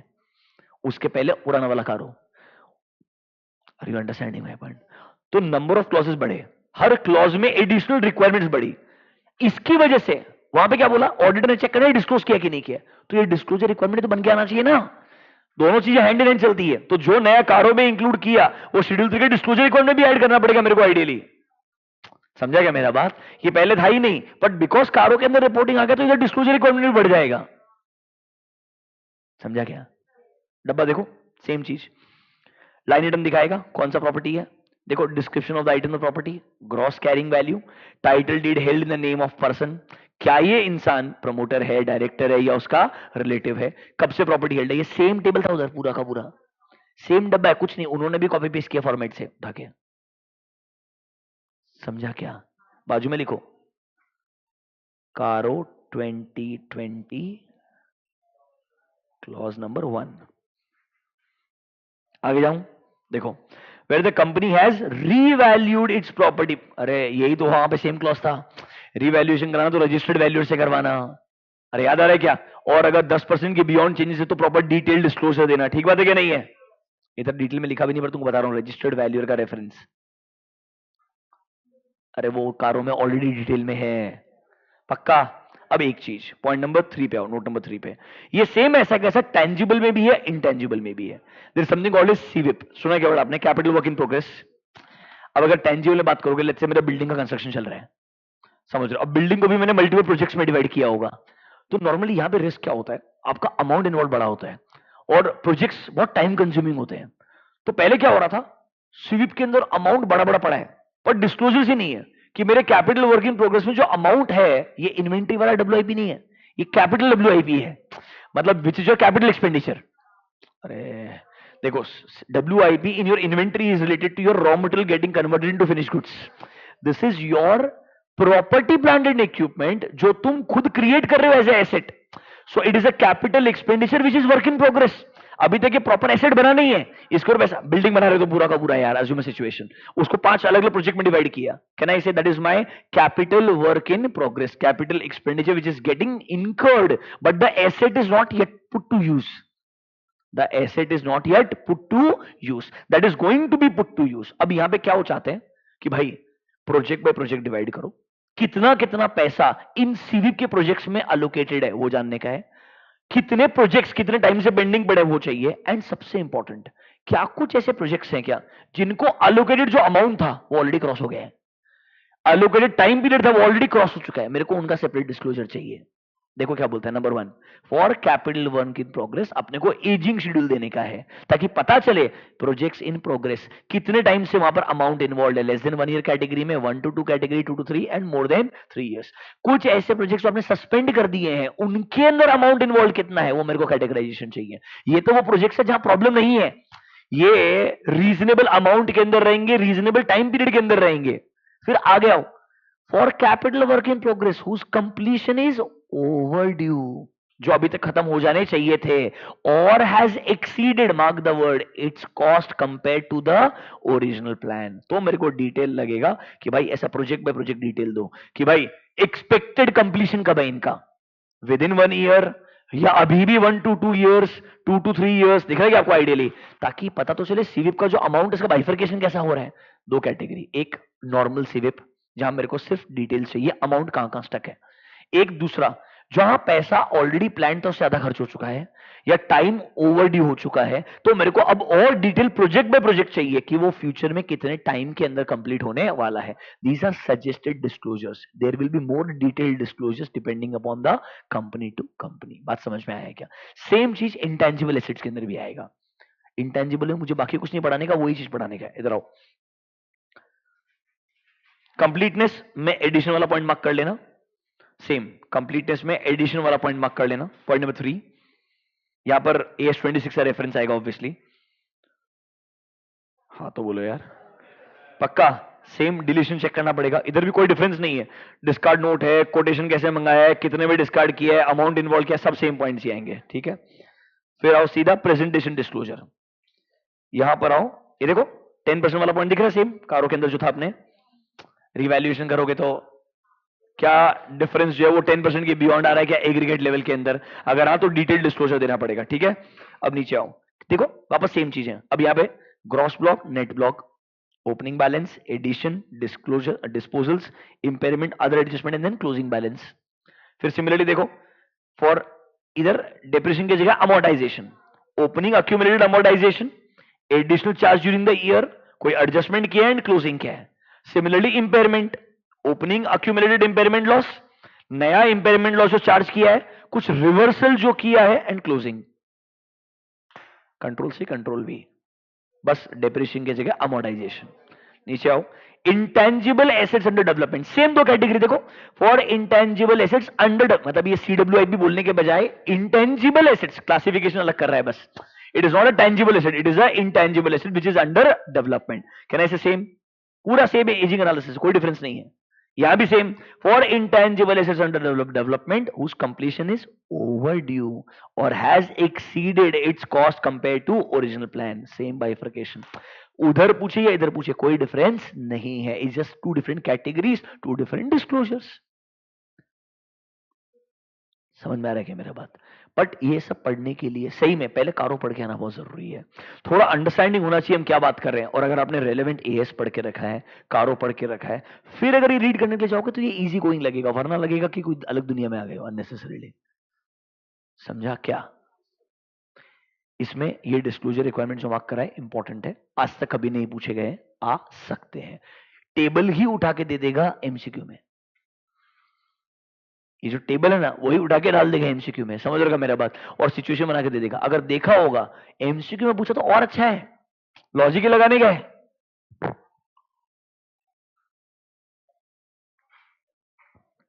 इसलिए बोलता हूं ऑडिट डे बाय डे और डिफिकल्ट होते जा रहे हैं। एक बार कॉस्टिंग में प्रिडिक्ट कर सकते हो कि इस चैप्टर में क्या आएगा, सच्ची बता रहा, तुम कर सकते हो टाइम अगर लगाया तो तुमने। हाँ नहीं नहीं मैं नहीं कर सकता है, मतलब एक सब्जेक्ट, मतलब मेरे को लगता है at least costing, accounts, FM and ESSM predict कर सकते हो क्या आएगा। इधर इतना ओपन एंडेड हो गई है दुनिया, it is very very difficult to predict. And paper का बाइफरकेशन जो किया है ना, MCQ भी है, करेक्ट इनकरेक्ट भी है, केस स्टडी बेस्ड क्वेश्चन भी है, डायरेक्ट क्वेश्चन भी है, AS भी है, शेड्यूल 3 भी है, लॉ भी है। सोचो ना कितना चीज है, मतलब जेन्युइनली वैसे आदमी देखते जाए तो नेवर एंडिंग है लिटरली। ऐसा हमेशा से था, पर तब तक ICAI ने मॉड्यूल में नहीं लिखा था, अब ICAI ने मॉड्यूल में लिख दिया है, मतलब पेपर में आ सकता है। पहले भी था बट पहले आता नहीं था। चलो, loans and advances in current assets, ये आखिरी रहेगा ना मेरे हिसाब से, ठीक है। इसके बाद लाइबिलिटीज भी जाएंगे। इसमें दो तीन चीजें मार्क कराता हूं। 9C.29 point number 1, direct confirmation procedure रहेगा सेम, ठीक है। फिर सीधा valuation, same allowances, ageing report, ठीक है। AS11 का रेफरेंस, बोला था ना वैल्यूएशन में 3 पॉइंट तो बाय डिफॉल्ट चिपका गया ना किधर भी, ठीक है। इनका मन हुआ इतना ही लिखने का, इन्होंने इतना ही लिखा। Disclosure and presentation and disclosure, इधर क्या इंपॉर्टेंट है सुनो। पहले तो obviously long term short term divide करके दोगे आप। उसके अंदर ऑब्वियसली अगर ये लोन्स एंड एडवांसेस जो आपने दिए हैं एसेट साइड के हिसाब से, same doubtful good, secured unsecured, ये बाय डिफॉल्ट बाइफर्केशन होने वाला है। प्रॉब्लम उधर नहीं है, प्रॉब्लम किधर है, वापस सेम पॉइंट पे आता हूं। पॉइंट नंबर डी को मार्क करना। Loans and advances due by directors और other officers of the company, दिख रहा है क्या? या ऐसे कंपनीज और firms where director is a partner, director और member should be separately stated. मतलब मैं वापस से बोल रहा हूं आपको, वहां फोकस करो जहां जेन्युइनली अलग क्वेश्चन बन सकता है। जो बहुत जेनरिक चीज रहेगी वो नहीं पूछेंगे, या पूछेंगे तो भी तकलीफ नहीं आएगी। इधर स्पेसिफिक क्वेश्चन बना। ये सेम चीज रिसीवेबल में भी दिखाया था मैंने आपको। आगे बोरोइंग्स में जाओगे तो भी सेम आएगा अल्टीमेटली, कि आपने उनसे पैसा लिया है क्या। ठीक पॉइंट है। जो ऊपर लॉन्ग टर्म के लिए था वही शॉर्ट टर्म के लिए बाइफर्केशन। देखो लोन्स एंड एडवांसेस को बाइफर्केशन करोगे आप, secured unsecured, good and doubtful, same loans and advances due by directors. बस वो लॉन्ग टर्म था, ये शॉर्ट टर्म था। ठीक है। इंपॉर्टेंट नोट देखो, following disclosure shall be made where loans और advances in the nature of loans are to granted to promoters, directors, key managerial personals and mark the word related parties। क्या क्या disclosure चाहिए हमको? Sir हमको पूरा part, individual person by person, amount involve क्या है, and इस चीज को मार्क करना। एमसीक्यू बन सकता है यहां पे। Percentage of total loans and advances in the nature of loan. Total loan हमने दिए 100 रुपीज के, इसमें से प्रमोटर को 20% दिया हुआ है, तो मतलब प्रमोटर ग्रुप को कितना सिग्निफिकेंट लोन दिया हुआ है, की मैनेजर पर्सन को कितना सिग्निफिकेंट लोन दिया हुआ है। अमाउंट इज नॉट दैट, मतलब देख के समझ में नहीं आएगा, परसेंटेज से पता चलेगा how significant that amount is. And सबसे इंपॉर्टेंट चीज, ये सेम चीज कारो के क्लॉज नंबर 3 में पढ़ाया था, याद करो। एक कुछ ऐसे कैटेगरी के लोन थे which are repayable on demand, याद आ रहा है क्या? Loans which did not have a repayment schedule at all, loans which did not have repayment schedule at all, मतलब कोई टर्म्स ही नहीं थे विदाउट स्पेसिफाइंग टर्म्स और period of repayment, they were repayable on demand directly. आओ CARO clause number 3 में जाओ, जाओ जाओ कारो क्लॉज नंबर 3।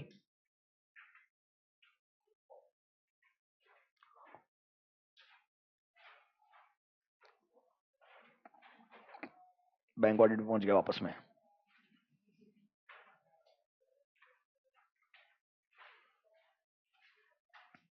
देखो CARO clause number 3, page number 11.8, are you there?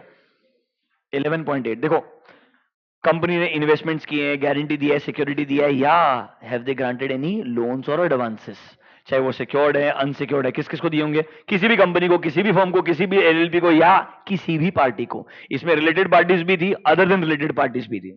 सारा का सारा लोन्स एंड एडवांसेस एक ही जगह कैटेगराइज कर दिया था। हालांकि क्लॉज नंबर 4 भी है जहां पे सिर्फ दो सेक्शन का रेफरेंस दिया, 185 186, जो आपके सिलेबस में नहीं है, छोड़ दो। वो भी लोन्स टू डायरेक्टर्स ही होते हैं, छोड़ दो। अभी तुम इधर फोकस करो सिर्फ। यहां पे मैं 2-3 चीजें मार्क कर रहा हूं, वो ढंग से पढ़ना। सीधा आओ पॉइंट नंबर 11.9, पेज नंबर 11.9 के अंदर mark point number F. Whether company has granted any loans or advances in the nature of loans which are either repayable on demand or without specifying the terms or period of repayment। देखो हमको total amount भी specify करना पड़ेगा and percentage there of total, same दो डब्बे बना के दिए हैं, अमाउंट क्या है and percentage of total amount कितना है। ये पढ़ के गए, उधर का सारा डिस्क्लोजर बाय कुछ इधर से वो बनाया है, समझेगा मेरा बात? क्योंकि इधर ये रिक्वायरमेंट है तो उधर वो होना चाहिए logically. Please understand the reverse purse. तो तुम्हारे लिए इधर से वहां जाना लॉजिकल है, वहां पे बहुत सारा इन जनरल लिखा है, यहां सीधा ढूंढ करके वहां पहुंचोगे। Let them ask any MCQ. अब वो एमसीक्यू में कारो लिखे चना लिखे, कॉन्सेप्ट तो पता होना चाहिए कि भाई टोटल का परसेंटेज भी आएगा, अमाउंट तो आएगा ही आएगा, टोटल उनकी कंपेरिजन में कितना परसेंट अमाउंट इनको दिया है ये मेरे को देना चाहिए। ठीक है क्या? पक्का? और यहां पे जनरल पॉइंट तो थे ही ना कि आपने लोन्स एंड एडवांसेस दिए हैं क्या विद प्रॉपर रीपेमेंट शेड्यूल, कहीं उनके टर्म्स एंड कंडीशंस कंपनी के इंटरेस्ट के अगेंस्ट तो नहीं है, क्या पैसा ओवर ड्यू है क्या फॉर मोर देन 90 डेज, तो आपको रिपोर्टिंग करना पड़ेगा। याद आया क्या? कंपनी ने प्रॉपर स्टेप्स लिए हैं क्या to ensure recovery of that amount, reasonable steps लिए कि नहीं लिए, सब पढ़ाया था यार, कोई बात नहीं, come back. This marks the end of assets. खत्म हो गया क्या? पानी पीते हैं, फिर लाइबिलिटीज पे चलते हैं।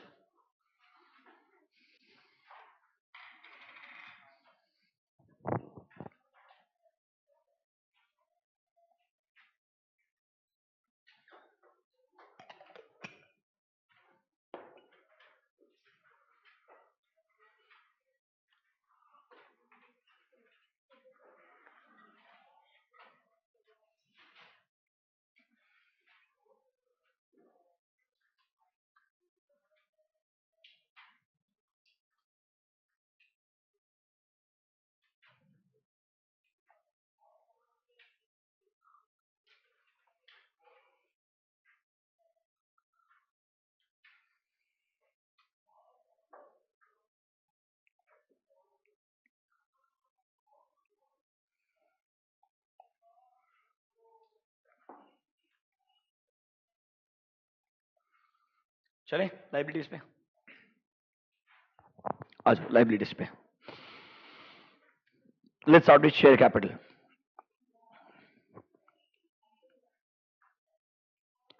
पेज नंबर, देखो यहां पे ना एक्चुअली में एक टाइम था जब ये चैप्टर 9 डिटेल में नहीं था। We used to have chapter called vouching verification, chapter called vouching and verification, old syllabus. And on that time company audit and company accounts, समझ रहे हो मेरा बात? नाम कंपनी अकाउंट्स नहीं था, कंपनीज एक्ट के प्रोविजंस थे उस चैप्टर में। दो चैप्टर हुआ करते थे, जहां पे एक चैप्टर में ऑडिट वाला पार्ट आता था, समझ रहे हो मेरा बात? एंड दूसरा चैप्टर जो था ना, that was about your important sections of companies act जो ऑडिट में रेलेवेंट होते हैं। तब आपका शेयर कैपिटल के सारे सेक्शंस उठा के डालते थे, बोनस वाला, बाईबैक वाला, रिडक्शन ऑफ शेयर कैपिटल वाला, सिक्योरिटीज प्रीमियम अकाउंट को किस पर्पस के लिए यूज कर सकते हैं, ये सारी चीजें जो यहाँ पे उन्होंने थोड़ी बहुत लिखने का ट्राई किया है ना, मेजोरिटी जगह रेफरेंसेस देके छोड़ दिए, बट ये एक चैप्टर हुआ करता था।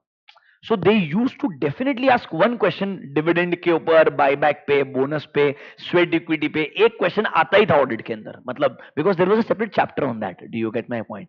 अब ऐसा हो गया, ओल्ड सिलेबस से हम रिवाइज सिलेबस में शिफ्ट हुए, वो चैप्टर ही खत्म कर दिया उन्होंने पूरा का पूरा। उन्होंने उस चैप्टर का छोटा छोटा पार्ट लेकर के अपने चैप्टर नंबर 9 में इंक्लूड कर दिया। Now since that is part of chapter 9, मेरे पास सोचो आइटम चेक करने के लिए भी है, लॉ के प्रोविजंस भी है, शेड्यूल 3 का डिस्क्लोजर रिक्वायरमेंट भी है, कारों के क्लॉजेस भी है, क्या पूछो? You understanding the problem? Predict करना बहुत मुश्किल है। जैसे फॉर एग्जांपल लास्ट 2 या 3 अटेम्प्ट से मेरे को डायरेक्ट क्वेश्चन यहां पे नहीं मिल रहा है, बट देखो कोई गारंटी नहीं है, यू नेवर नो, अगली बार वापस से क्वेश्चन बन जाए। एक सिंपल रिक्वेस्ट रहेगा, जब आप लॉ का पढ़ाई कर रहे हो, जो मेरे स्पेसिफिक सेक्शंस हो गए, sweat equity, buyback, bonus, discount वाला, वो आराम से डिटेल में पढ़ने चाहिए, क्योंकि गलती से उनका रेफरेंस एमसीक्यू में करेक्ट इनकरेक्ट में किधर भी आ गया तो मैं अप्लाई कर पाऊंगा। 4 मार्क के लिए क्वेश्चन आया, तेरे को पूरा प्रोविजन लिखना पड़ेगा, in general specific resolution required है कि नहीं है इतना पता होना चाहिए। समझ रहे हो मेरा बात? नॉर्मली क्या क्या चीज मेरे को मेंबर्स को सामने देनी पड़ेगी before they finally approve that particular transaction, ये मेरे को पता होना चाहिए। जनरल अंडरस्टैंडिंग भी रहा तो भी तो आराम से लिख पाएगा। मेरे को पर्सनली अगर आप पूछोगे, अब मेरे को लगता है इस पे क्वेश्चंस और कम हो जाएंगे personally speaking. The reason is simple, क्योंकि धीरे धीरे ऐसा विजिबल हो रहा है कि ऑडिट के अंदर अब वो ज्यादा फोकस कर रहे हैं शेड्यूल 3 पे, अब वो ज्यादा बढ़ रहे हैं टुवर्ड्स एएस और इंडेस के ऊपर, they are going towards CARO. Do you get my point? They have more focus there, so that makes me think sometimes कि यहां पे चांसेस कंपैरेटिवली कम हो जाते हैं। रादर इसी वजह से क्लासेस के अंदर भी मेरे को लगा इसके ऊपर एडिशनल 1-2 लेक्चर स्पेंड करने की जरूरत नहीं है। अभी भी तुमको रेफरेंस के लिए चीजें बता रहा हूं कि भाई ये मेरे को पता होना चाहिए, ज्यादा टाइम स्पेंड करने का जरूरत नहीं है। लॉ का जब पढ़ाई कर रहे हो वही मोर देन सफिशिएंट है इसके प्रिपरेशन के लिए। चलो कम टू पेज नंबर 9B.2। अब एक दो चीजें देखो, सबसे पहले कहना इसे शेयर कैपिटल का मेरे को देखना चाहिए कि लास्ट ईयर का क्लोजिंग बैलेंस क्या था, उससे करंट ईयर का ओपनिंग बैलेंस क्या है, करंट ईयर में क्या कोई नए शेयर्स इशू हुए हैं, कुछ बायबैक हुआ है, क्लोजिंग बैलेंस क्या है, कुछ चेंजेस नहीं है तो कंपनी के डायरेक्टर से 580 ले लेने का। There is no change in the current year share capital balances, वो लिखवा के ले सकते हो आइडियली। कोई नया फर्दर इश्यू ऑफ शेयर्स वगैरह किया होगा तो आपको वापस से पैसा आया होगा एप्लीकेशन का, सेपरेट अकाउंट में रखा है कि नहीं रखा है, रिटर्न ऑफ अलॉटमेंट फाइल किया है कि नहीं किया है, फिर जिनको लेट्स से आपने अलॉटमेंट नहीं किया एप्लीकेशन का पैसा रिफंड कर देना चाहिए आपने।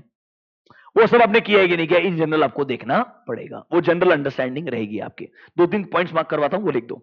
9B.2 पॉइंट नंबर 1 एंड 2 एक बार रीड कर लो।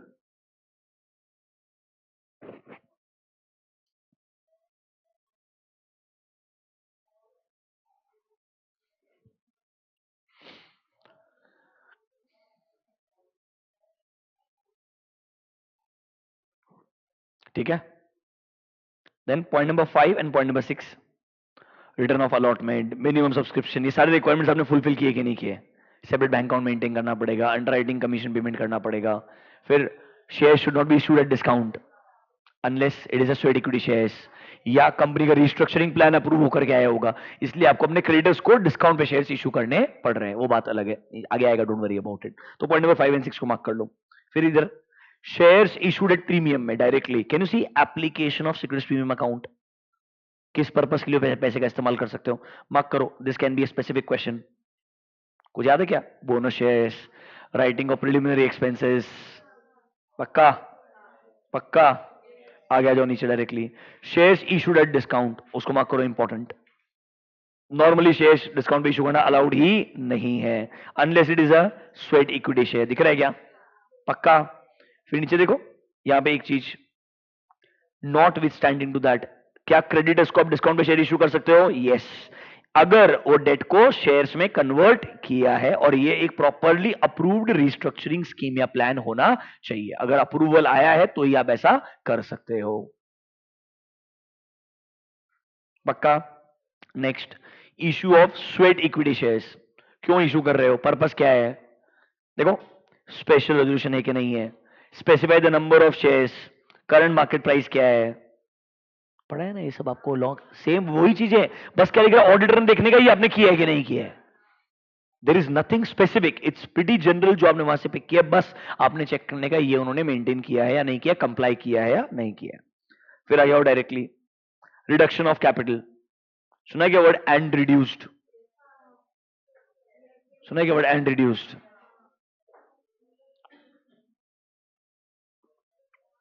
मतलब देखो, वैसे तो देखने के लिए जाओ तो 68, मतलब बाय बैक बोनस सभी पढ़ने चाहिए। आई थिंक बोनस, ये बाय बैक बोनस के ऊपर तो तुम्हारे पास अकाउंट से चैप्टर भी रहेगा मेरे सबसे, उधर भी सेक्शन का रेफरेंसिंग रहेगा ना। बाय बैक है बोनस है, क्या है? दोनों तुम्हारे सिलेबस में, अकाउंट्स में दोनों है, किधर भी है ना, मतलब अल्टीमेटली प्रेजेंटेशन डिस्क्लोजर में आओ भी डायरेक्टली। यहाँ पे शेयर कैपिटल वाला जनरल पॉइंट, मतलब in general total number of shares, category, amount, वो इंपॉर्टेंट नहीं है, मैं बोलता हूँ सीधा डायरेक्टली कोर वाला part. A company shall disclose share holding of promoters, promoter का नाम, individual, number of shares and obviously percentage of holding, ठीक है क्या? ये मेरे को देना पड़ेगा, ये डिस्क्लोजर को मार्क करना पॉइंट नंबर एम के अंदर, पॉइंट नंबर एम के अंदर। एंड नॉर्मली किसी एक इंडिविजुअल शेयर होल्डर के पास में अगर 5% के बियॉन्ड शेयर होल्डिंग होता है तो मेरे को भी डिस्क्लोज करना पड़ता है, ये आपको तो बताया होगा, कहीं ना कहीं वो भी लिखा हुआ रहेगा 5% के बियॉन्ड वाला। अब सबसे इंपॉर्टेंट जो है वो नोट नंबर 1 है, इसको मार्क करो इंपॉर्टेंट, यहां स्पेसिफिक क्वेश्चन आ सकता है। एक काम करो, जरा पढ़ो, कुछ देख के याद आता है क्या? कंपनी एक्ट का प्रोविजन,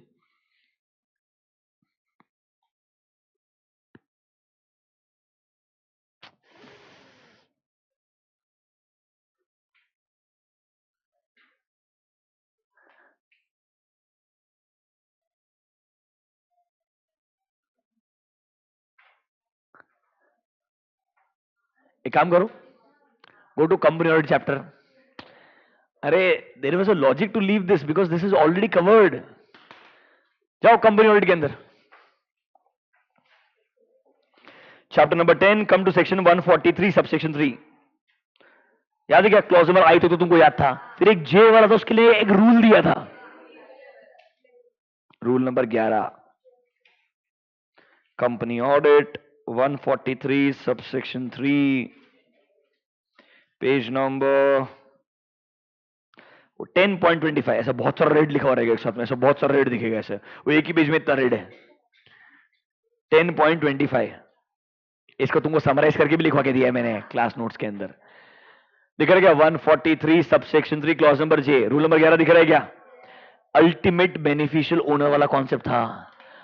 अगर आपके पास में पैसा आया है, डायरेक्टली इनडायरेक्टली किसी तरीके से किसी और के बिहाफ पे आपने वो पैसा कहीं इन्वेस्ट किया है, सिक्योरिटी के फॉर्म में दिया है, गारंटी के फॉर्म में दिया है, या उल्टा आपने किसी को दिया है, उसने तुम्हारे बिहाफ पे इन्वेस्ट किया है, सिक्योरिटी दिया है, गारंटी दिया है, तो मेरे को क्या चाहिए? प्रॉपर डिस्क्लोजर चाहिए। इसके लिए पहले मैनेजमेंट से पूछोगे, उनसे रिप्रेजेंटेशन लेटर तो लेना ही पड़ेगा आपको। दिख रहा है क्या?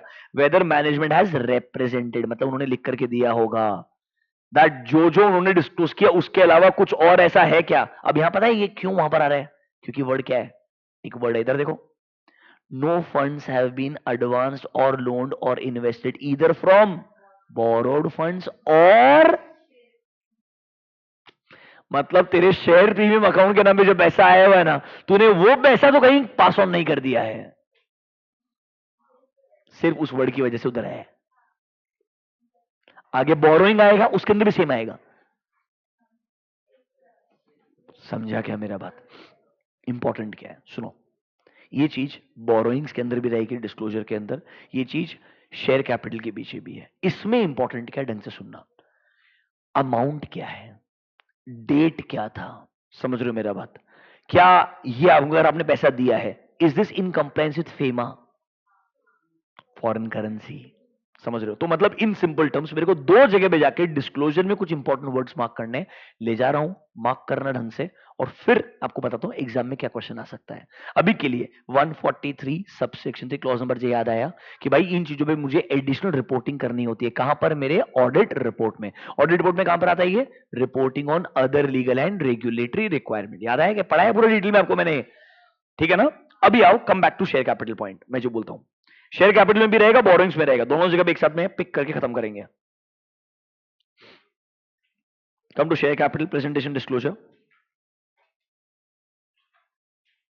देखो, वेयर कंपनी हैज एडवांस्ड और लोन्ड और invested funds either from borrowed funds और फ्रॉम शेयर प्रीमियम, दिख रहा है क्या?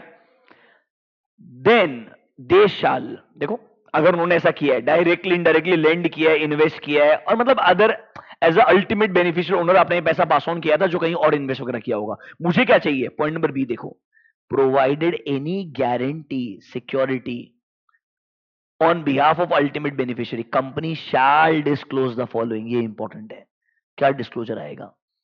Date and amount of fund, date and amount of fund same, but पहले केस में डायरेक्टली तुमने इंटरमीडियरी में दिया होगा या इंटरमीडियरी ने किसी और में दिया होगा। पहले केस में डायरेक्टली तुमने किसी एक इंटरमीडियरी को दिया होगा या अभी उसने किसी और थर्ड पार्टी को दिया होगा।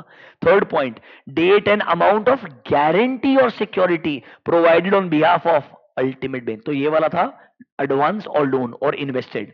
The other point is about guarantee और सिक्योरिटी। उसने बोला था ना ये सब कोई तरीके के ट्रांजेक्शन किए होंगे तुमने। अल्टीमेटली प्रॉब्लम क्या है? पैसा घूम कर, ये मनी लॉन्ड्रिंग हो रहा है यार, मेरे को प्रिवेंशन ऑफ मनी लॉन्ड्रिंग में उसको कैच करना होता है। ये चैप्टर 5 याद आ रहा है क्या? इसीलिए मैंने ये रिक्वायरमेंट कंपनी के डायरेक्टर पे बना दिया एंड कंपनी के ऑडिटर पे बना दिया। ऑडिटर चेक करेगा ऐसा हुआ है क्या, अगर हाँ तो मेरे को डिस्क्लोजर दिया है क्या कंपनी के बुक्स के अंदर, मेरे को चेक करने का है। रिप्रेजेंटेशन लेटर भी ऑब्टेन करने का है। कंपनी के मैनेजमेंट ने इंश्योर करना है, ऐसा नहीं होना चाहिए लॉजिकली, और अगर हो रहा है तो उनके वॉच के अंडर ही हो रहा है ना यार। तो मेरे को ये डिस्क्लोजर्स कंपनी ने दिए कि नहीं दिए, क्या करने पड़ेंगे? चेक करने पड़ेंगे। आगे देखो, declaration that relevant provisions of FEMA are complied by the company and they are not, mark the word, violative of PMLA, not violative of PMLA। Same चीज पॉइंट नंबर बी में आएगा। इस केस में क्या है सुनो, पहले केस में कंपनी ने पैसा दिया है, इधर कंपनी ने पैसा रिसीव किया है। देखो, weather company has received any fund. अब देखो यहां पर ये आना ही नहीं चाहिए था, क्योंकि पॉइंट नंबर ए में तुमने तुम्हारे शेयर प्रीमियम का पैसा इस्तेमाल किया है, पर क्या हो रहा है ना, वो जहां से कॉपी पेस्ट कर रहे हैं ना, वो दोनों पॉइंट कॉपी पेस्ट कर रहे हैं। Are you understanding my point? पहले केस में आप पैसा दे रहे हो, बी में आपके पास पैसा आ रहा है, that is not required here. Do you get my point? That was required in company audit chapter, that was covered there. I hope you are understanding my point.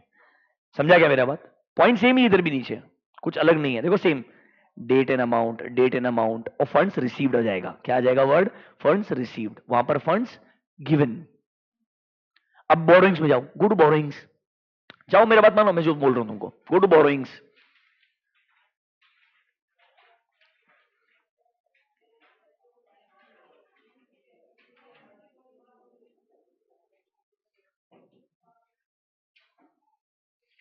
मिला क्या?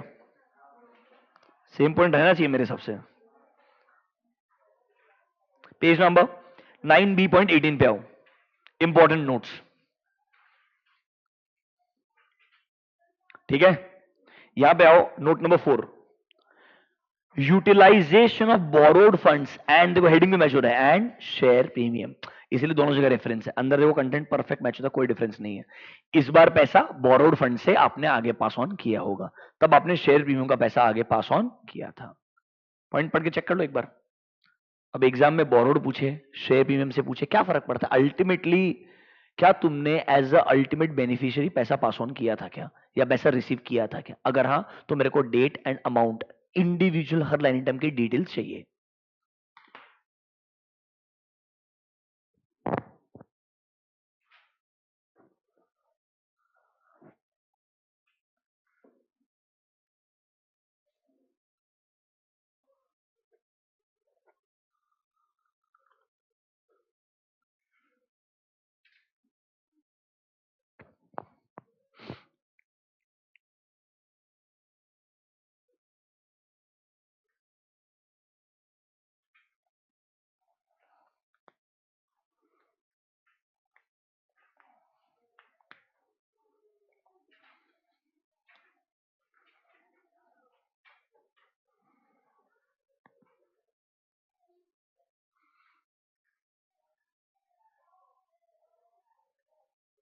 अभी गुड, चलो अच्छा, अभी क्या बचता है, आगे चलते हैं। कम बैक, शेयर कैपिटल वाला part done, let's go to next, reserves and surplus. अरे रेवेन्यू रिजर्व, कैपिटल रिजर्व, पहले डिफरेंस तो पता होना चाहिए। रेवेन्यू रिजर्व वाला पैसा डिस्ट्रीब्यूट कर सकते हो to your shareholders, capital reserve वाला स्पेसिफिक पर्पसेस के लिए रहता है, नहीं हो सकता है। मालूम है इतना? पक्का? यहाँ पर डिटेल में कुछ भी नहीं लिखा है, बस ये पता होना चाहिए, मूवमेंट इन रिजर्व्स मेरे को पता होना चाहिए। ओपनिंग बैलेंसेस क्या थे, नया क्या पैसा रिजर्व में ऐड किया है, कितना पैसा उसमें से यूटिलाइज किया है, एंड क्लोजिंग बैलेंस क्या है। ये मेरे को हर एक रिजर्व के रिगार्डिंग शेड्यूल ऑब्टेन करना पड़ेगा लॉजिकली। इन्होंने लिख के नहीं दिया, बस समझा रहा हूं आपको मैं। Normally I should get an understanding every category of reserve, what is the opening balance, have they added new money to that reserve, have they utilized any funds from that reserve, are you understanding my point, and what is the closing balance। ये पूरा movement मेरे को check करना पड़ेगा, ताकि मेरा overall disclosure बराबर है कि नहीं है, ये मेरे को पता होना चाहिए। अब यहां पर एक दो चीजों को बस मार्क कर लो अंडरस्टैंडिंग के लिए। Come to page number 9B.11, profit and loss account, profit and loss balance, sorry. यहां पे पॉइंट नंबर 4 को मार्क कर लो, प्रपोज डिविडेंड। आपको मालूम है एडजस्ट नहीं होता, डिस्क्लोजर के फॉर्म में आता है, ठीक है? पक्का? सिक्योरिटीज प्रीमियम, ये तो ऑलरेडी मालूम है यार को। सीधा प्रेजेंटेशन डिस्क्लोजर में आ जाओ। Can you see reserves and surplus, सारे कैटेगरी के रिजर्व दिखा रहा है अलग अलग। मेरे को मेन ऑब्जेक्टिव क्या है, देखो, फॉर ईच कंपोनेंट, इसको मार्क करना पॉइंट नंबर 2 को, each component of reserves and surplus whether company has disclosed the following, it will not be applicable for all। हाँ, नॉर्मली सबके लिए सारे पॉइंट एप्लीकेबल नहीं होंगे। तो देखो ब्रैकेट्स में लिखा ना, टू द एक्सटेंट एप्लीकेबल, कुछ कुछ में सब एप्लीकेबल रहेंगे, मतलब नॉर्मली सब तो सब कहीं पर भी एप्लीकेबल नहीं रहेंगे अनलेस जनरल रिजर्व रहता है। देखो, opening balance, changes, can you see total profit and loss से पैसा कितना लेकर के आए हो, और डिविडेंड डिस्ट्रीब्यूशन कुछ किया है, मतलब ऐसे अगर आपने basically movement during the year समझना चाहिए। ओपनिंग बैलेंस से नया पैसा, नया यूटिलाइजेशन के options, and then closing balance, ऐसा मेरे को हर एक रिजर्व के लिए दिखाना पड़ेगा, और ये ऑडिटर ने ऑब्टेन भी करना चाहिए, तो ही समझ में आएगा ना कि एक्चुअली क्लोजिंग बैलेंस जो रिजर्व्स के बराबर है कि नहीं है, लॉजिकल है कि नहीं है। बस खत्म। बोरोइंग्स, अभी बोरोइंग में दो तीन चीजें मार्क करेंगे।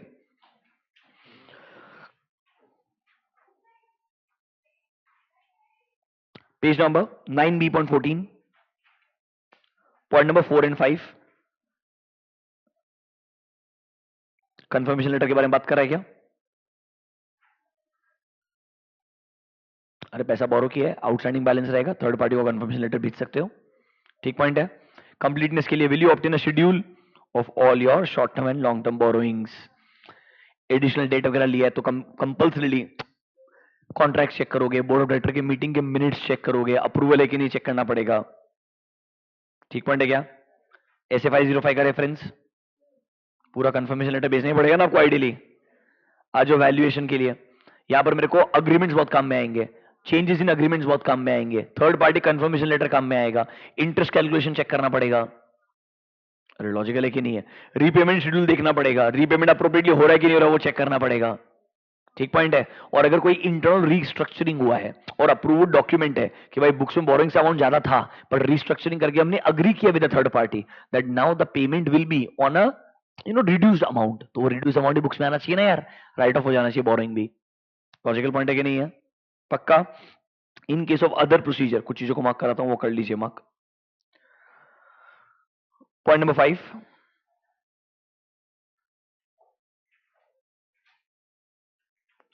पॉइंट नंबर 7 बैंक ऑडिट में पढ़ाया था। पॉइंट नंबर 9 AS 18, हमारा फेवरेट रिलेटेड पार्टी, याद आया क्या? पक्का। And obviously if the amount is borrowed from your directors and all, वो आपको प्रॉपर्ली डिस्क्लोज करना पड़ेगा, वो डिस्क्लोजर आगे आएगा। सबसे इंपॉर्टेंट चीज, बोरोइंग रिलेटेड हमारे पास कारों में कुछ क्लॉजेस थे, रिवाइज कर लें। कम टू कारो, क्या इतना से बचना खत्म हो जाएगा ये अभी? इसके बाद आई थिंक खत्म हो जाएगा ना मेरे साथ, ज्यादा कुछ बचेगा ही नहीं, लास्ट ही है। कारों में चलते हैं।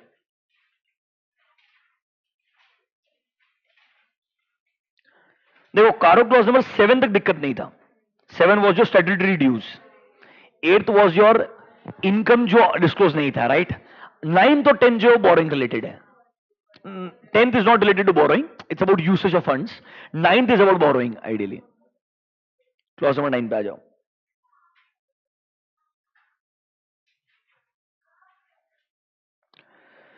क्लॉज नंबर 9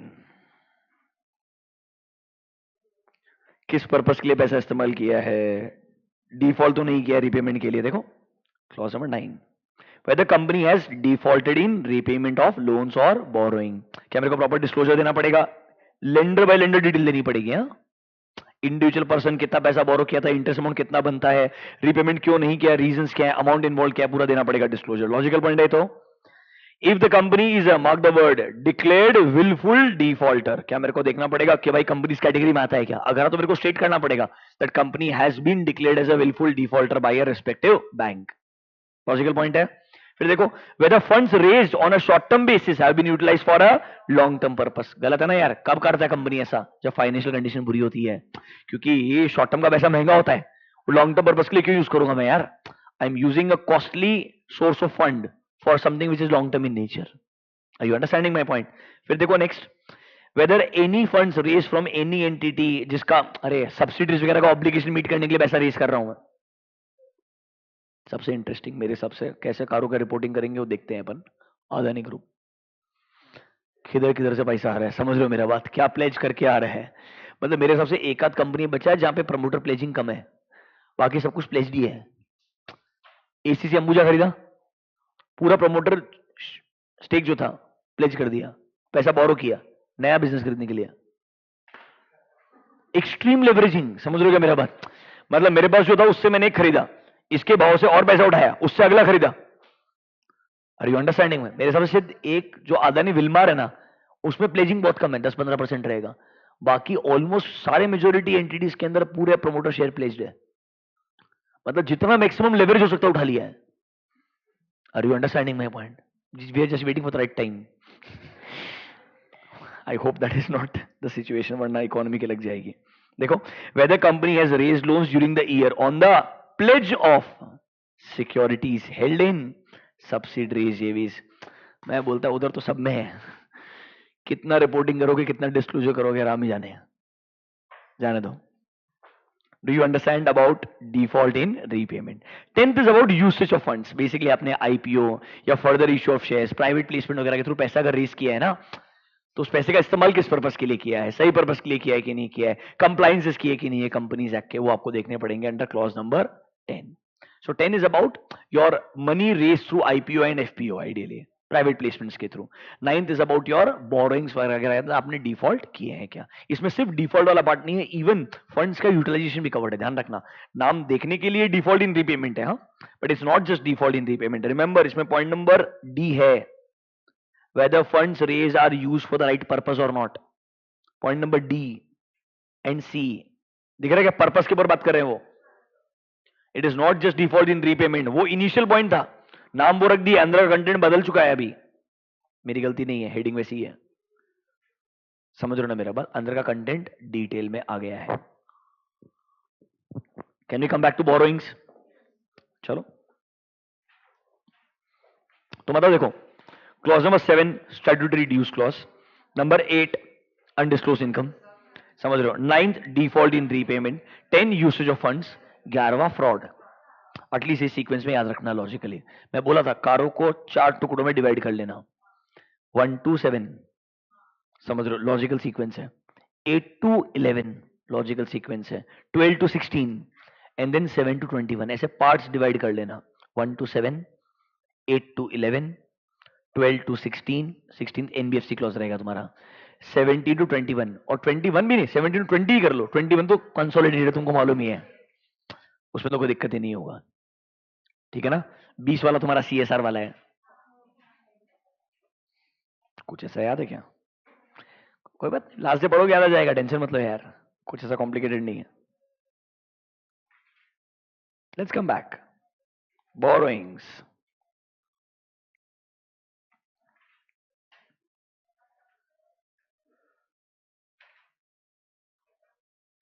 हाँ,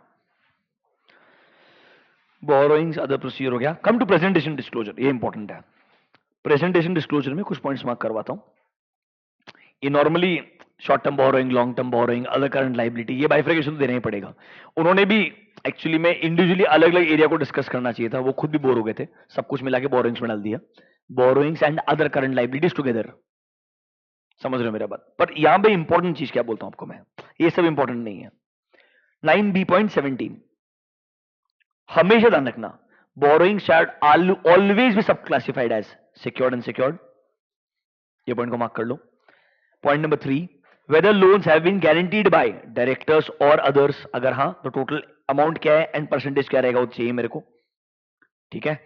फिर आओ important notes, read number 1, whether company has borrowing from banks or financial institution on the basis of security of current assets, it shall disclose the following। याद करो, हमने कारो क्लॉज नंबर 2 इन्वेंट्री पढ़ा, जब company का वर्किंग कैपिटल लिमिट 5 करोड़ की beyond चले जाए, क्या इन्वेंट्री के क्वार्टरली स्टेटमेंट्स जो आपने बैंक को या इंस्टीट्यूशन को दिए होंगे, they should match with the books of accounts. Check करो आगे पॉइंट, इन्होंने बस करंट एसेट बोला है, उधर हमने स्पेसिफिकली इन्वेंट्री के बारे में बात किया है।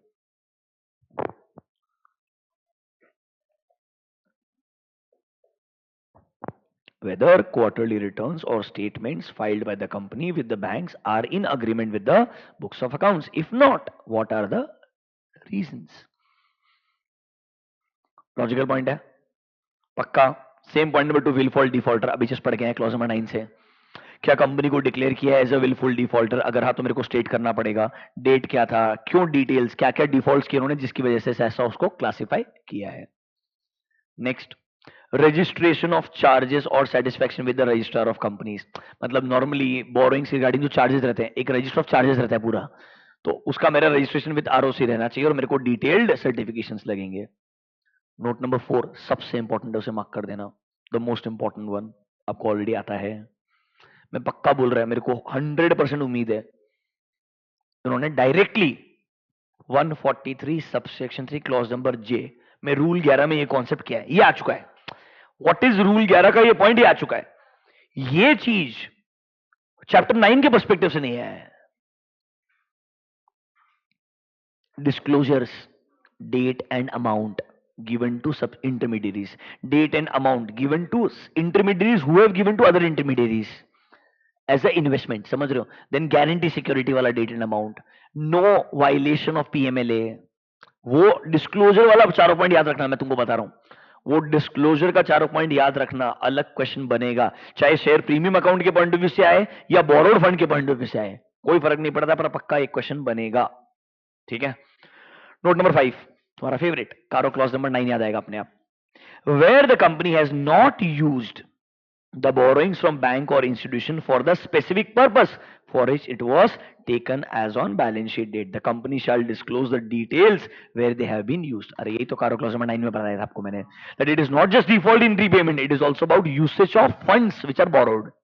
so 10th is usage of funds for IPO FPO, 9th is default in, इधर लिख दो बाजू में, कारो क्लॉज नंबर 9 क्लियरली बोलता है that you have to evaluate the usage of funds which are borrowed from banks और फाइनेंशियल इंस्टीट्यूशंस.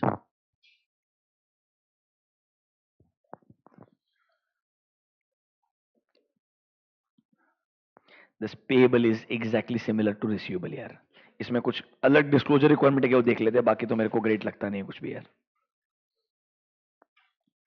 हाँ आ जाओ. और रिसीवेबल के केस में भी था, इधर भी एजिंग एनालिसिस रहेगा. ये देखो, एजिंग शेड्यूल देना पड़ेगा आपको for trade payable. Micro small and medium enterprises को कितना पैसा ड्यू पड़ा है, page number 9B.25. Micro small and medium enterprises को पैसा कितना ड्यू पड़ा है, अदर्स को कितना ड्यू है, एंड डिस्प्यूटेड वाला. The amount is outstanding ageing के हिसाब से. लेस देन 1 ईयर कैटेगरी में कितना है, 1 to 2 कैटेगरी में कितना है, 2 to 3 एंड मोर देन 3. ठीक है. Next, other current liabilities. इसमें देखो नॉर्मली अनपेड डिविडेंड आता है, इसको मार्क कर लो पॉइंट नंबर ई को. पॉइंट नंबर एफ को मार्क कर लो, application money received but allotment नहीं किया, याद है क्या? अरे जिसको पैसा रिफंड देना पड़ता है आपको आइडियली, याद आया क्या? इनकम रिकॉग्नाइज्ड और received in advance, interest accrued, ये चीजें नॉर्मली मेरे अदर करंट लाइबिलिटी में आएगी. I should know that. मेरे को लगता है अगर अच्छा क्वेश्चन आया तो मैनेजमेंट एक्सपर्ट वाला क्वेश्चन आ सकता है इन case of provisions and contingent liabilities. याद है क्या? एक्चुअल वैल्यूएशन वाला आंसर इधर से पिक किया था उन्होंने. इधर आओ. प्रोविजन क्या है, कंटिंजेंट लाइबिलिटी क्या है. Definition MCQ correct incorrectly important है. Definitions MCQ and correct incorrectly important है. ए स्टूडेंट में पढ़ाया होगा. Can I assume that? Come to existence, completeness, valuation. यहां पे सीधा देखो point number 7, the most important point, using the work of management expert. सुनो, कंपनी को कोई प्रोविजन बनाने का है, एक्चुअल वैल्यूएशन करवाया उन्होंने ताकि वो provision for leave encashment gratuity बना पाए. तो कहना इसे उन्होंने मैनेजमेंट एक्सपर्ट का इस्तेमाल किया. वो एग्जाम में क्वेश्चन सिनेरियो क्रिएट करेगा. कंपनी ने प्रोविजन क्रिएट किया है on the basis of reports prepared by a management expert. वो मैनेजमेंट एक्सपर्ट नहीं लिखेगा, उसके बजाय एक्चुअल वाला बंदा लिखेगा. कोई ना कोई एक्सपर्ट के बारे में रेफरेंस देगा. आपको पूछेगा as a auditor can you rely on the reports received, तो मेरे को लिखना है can I use the work of management expert or not. Answer match करके देखो. पॉइंट नंबर 7 आपका ऐसे 500 का आंसर है पूरा एज इट इज. रिवाइज करवा के दिया था और मैं बोला था ये चीज उन्होंने चैप्टर नंबर 9 में लिखी है. एक ना एक दिन प्रोविजन के नाम पे यूज करेंगे. आंसर प्रोविजन नहीं होगा, आंसर मैनेजमेंट एक्सपर्ट का काम कब यूज कर सकते हो, कैसे यूज कर सकते हो, ये कैसे डिसाइड करोगे, वो आपका आंसर होगा. ए बी एंड सी. ठीक है. फिर प्रोविजंस को भी सोचो एक लॉजिकल तरीके से. लॉन्ग टर्म शॉर्ट टर्म दोनों कैटेगरी रहेगी. सबसे इंपॉर्टेंट हर एक प्रोविजन का लाइन आइटम जो रहेगा, वारंटी प्रोविजन है, प्रोविजन फॉर डाउटफुल डेट है, प्रोविजन फॉर पेंडिंग लिटिगेशन है, सबका ओपनिंग बैलेंस रहेगा. नया प्रोविजन आपने क्या क्रिएट किया उसके रिलेटेड वो अमाउंट आपको देखना पड़ेगा. क्या प्रोविजन को कुछ आपने राइट बैक किया है, क्लोजिंग बैलेंस क्या है, ये प्रॉपर मूवमेंट आपको समझना पड़ेगा for every category of provision. Logical point है कि नहीं है? होना चाहिए कि नहीं होना चाहिए? फिर जब हम प्रोविजंस क्रिएट कर रहे हैं मतलब हमने बहुत रीजनेबली ट्राई करना चाहिए एस्टिमेट करने का that my provision should be at fair value. Provisions are nothing but my accounting estimates and my accounting estimate should be at fair value. बहुत इंपॉर्टेंट है. एक ऐसे है जो तुम्हारे सिलेबस में नहीं है, ऐसे 540 that is on accounting estimates. क्या अकाउंटिंग एस्टिमेट्स फेयर वैल्यू पे आया है एंड प्रॉपर डिस्क्लोजर्स दिया है, वो चीज 540 में कवर होती है. It is not part of your syllabus, don't worry. तो डिस्क्लोजर के अंदर ये चीज कहां लिख के दी है ये आपको बोलता हूं. आओ, presentation disclosure. Long term short term ये टाइम पास है, not important. Contingent liability commitment not important. Point number 2 पे आओ. एग्जाम में पूछा भी है AS 29 के हिसाब से डिस्क्लोजर रिक्वायरमेंट कैसे रहते हैं. As per AS 29 for each class of provision, opening balance, additional provision क्या बनाया है, अमाउंट क्या यूटिलाइज किया है, unused amount and closing balance दिखाना पड़ता है कि नहीं पड़ता है. AS 29 में बताया होगा. यस और नो? पक्का. हर प्रोविजन जो बना रहा हूं क्या मेरे को एक ब्रीफ डिस्क्रिप्शन देना पड़ेगा, क्या नेचर ऑफ ऑब्लिगेशन रहेगा, कब मेरे को एक्सपेक्टेशन है कि एक्चुअली ये पैसा पेएबल होने वाला है, क्या उस पे आउटफ्लो के रिगार्डिंग कुछ अनसर्टेनिटीज है, क्या मैंने कुछ अजम्पशंस वगैरह यूज किए हैं, ये मेरे को सब डिस्क्लोज करने पड़ेंगे. लॉजिकल पॉइंट है कि नहीं है? पक्का. पॉइंट नंबर सी को मार्क करना इंपॉर्टेंट एमसीक्यू के लिए. कंटीजेंट लायबिलिटी पे ये पॉइंट नंबर बी जो था एंड पॉइंट नंबर ए जो था, they both are regarding provision. A and B is about provision, C is about contingent liability. Because AS29 includes both provisions and contingent liabilities, contingent asset भी आता है उसमें तो, but जाने तो अभी के लिए प्रोविजंस के ऊपर ए और B and C is for contingent liability. Normally मुझे बताओ कंटीजेंट लाइबिलिटी के रिगार्डिंग डिस्क्लोजर आना चाहिए कि नहीं आना चाहिए, कि भाई सिचुएशन क्या है, अमाउंट इन्वॉल्व क्या है और एक्चुअली में कितना इंपैक्ट आ सकता है। डिस्क्लोजर इंपॉर्टेंट है कि नहीं है? देखो, unless the possibility of any outflow is extremely remote, आपने क्लियरली डिस्क्लोज करना चाहिए each class of contingent liability को। क्या क्या sir? A basic description of the nature of contingent liability, देखो आपका एस्टिमेशन क्या है, क्या फाइनेंशियल इंपैक्ट आ सकता है, क्या कोई इंडिकेशन है अनसर्टेनिटीज के रिगार्डिंग, अमाउंट के रिगार्डिंग, टाइमिंग के रिगार्डिंग, एंड क्या उसका आपको रीइंबर्समेंट मिल सकता है किसी तरीके से, अगर हाँ तो उसका सिचुएशन क्या है वो आपको एक्सप्लेन करना पड़ेगा। नॉर्मली मैंने ये डिस्क्लोजर देने ही चाहिए, अनलेस मेरे को लगता है होगा ही नहीं, एक्सट्रीमली मिनिमल चांस है तो बात अलग है, नॉर्मली देना ही चाहिए। ये रिक्वायरमेंट किसका है? AS20। तुम्हारे AS20 देंगे जो प्रेजेंटेशन डिस्क्लोजर रहेगा ना, वहां से उठा के डाला है इसको ऐसा। ये चीज एग्जाम में आ सकती है। They have asked this once in old syllabus also, and I think once in new syllabus as well. It is important.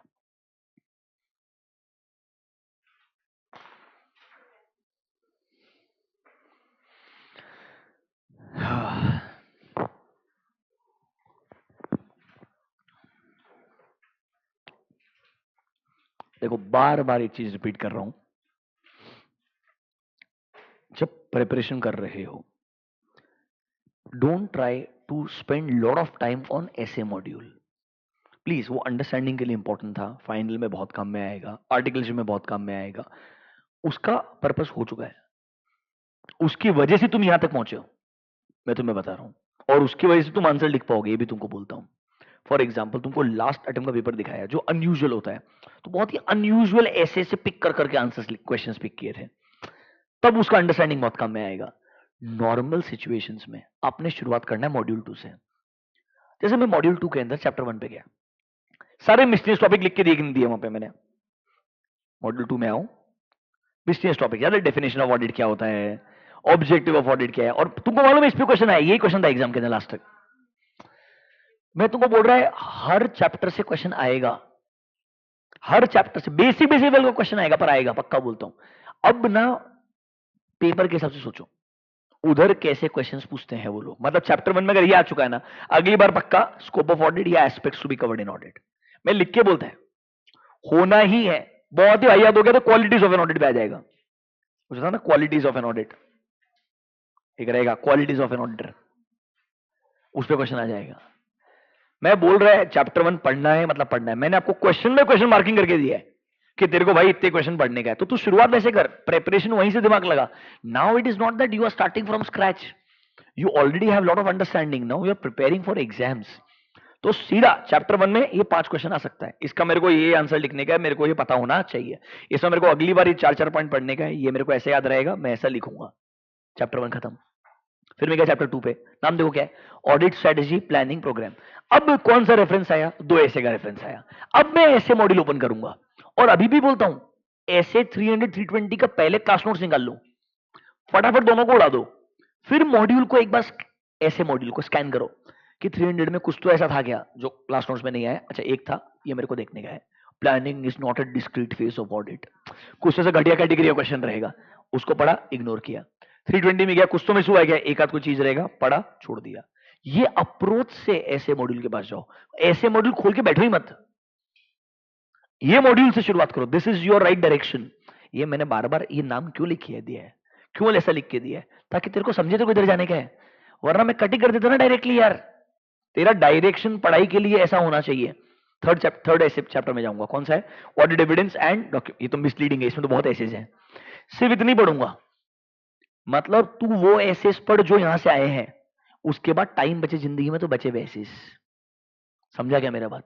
ऐसा नहीं है कि उधर से क्वेश्चन नहीं आता, कभी कभी आता है, एक आध क्वेश्चन आएगा, बट ये डायरेक्शन फॉलो कर, 95% पेपर इधर से कवर हो जाएगा। ये direction will cover 95% of your paper.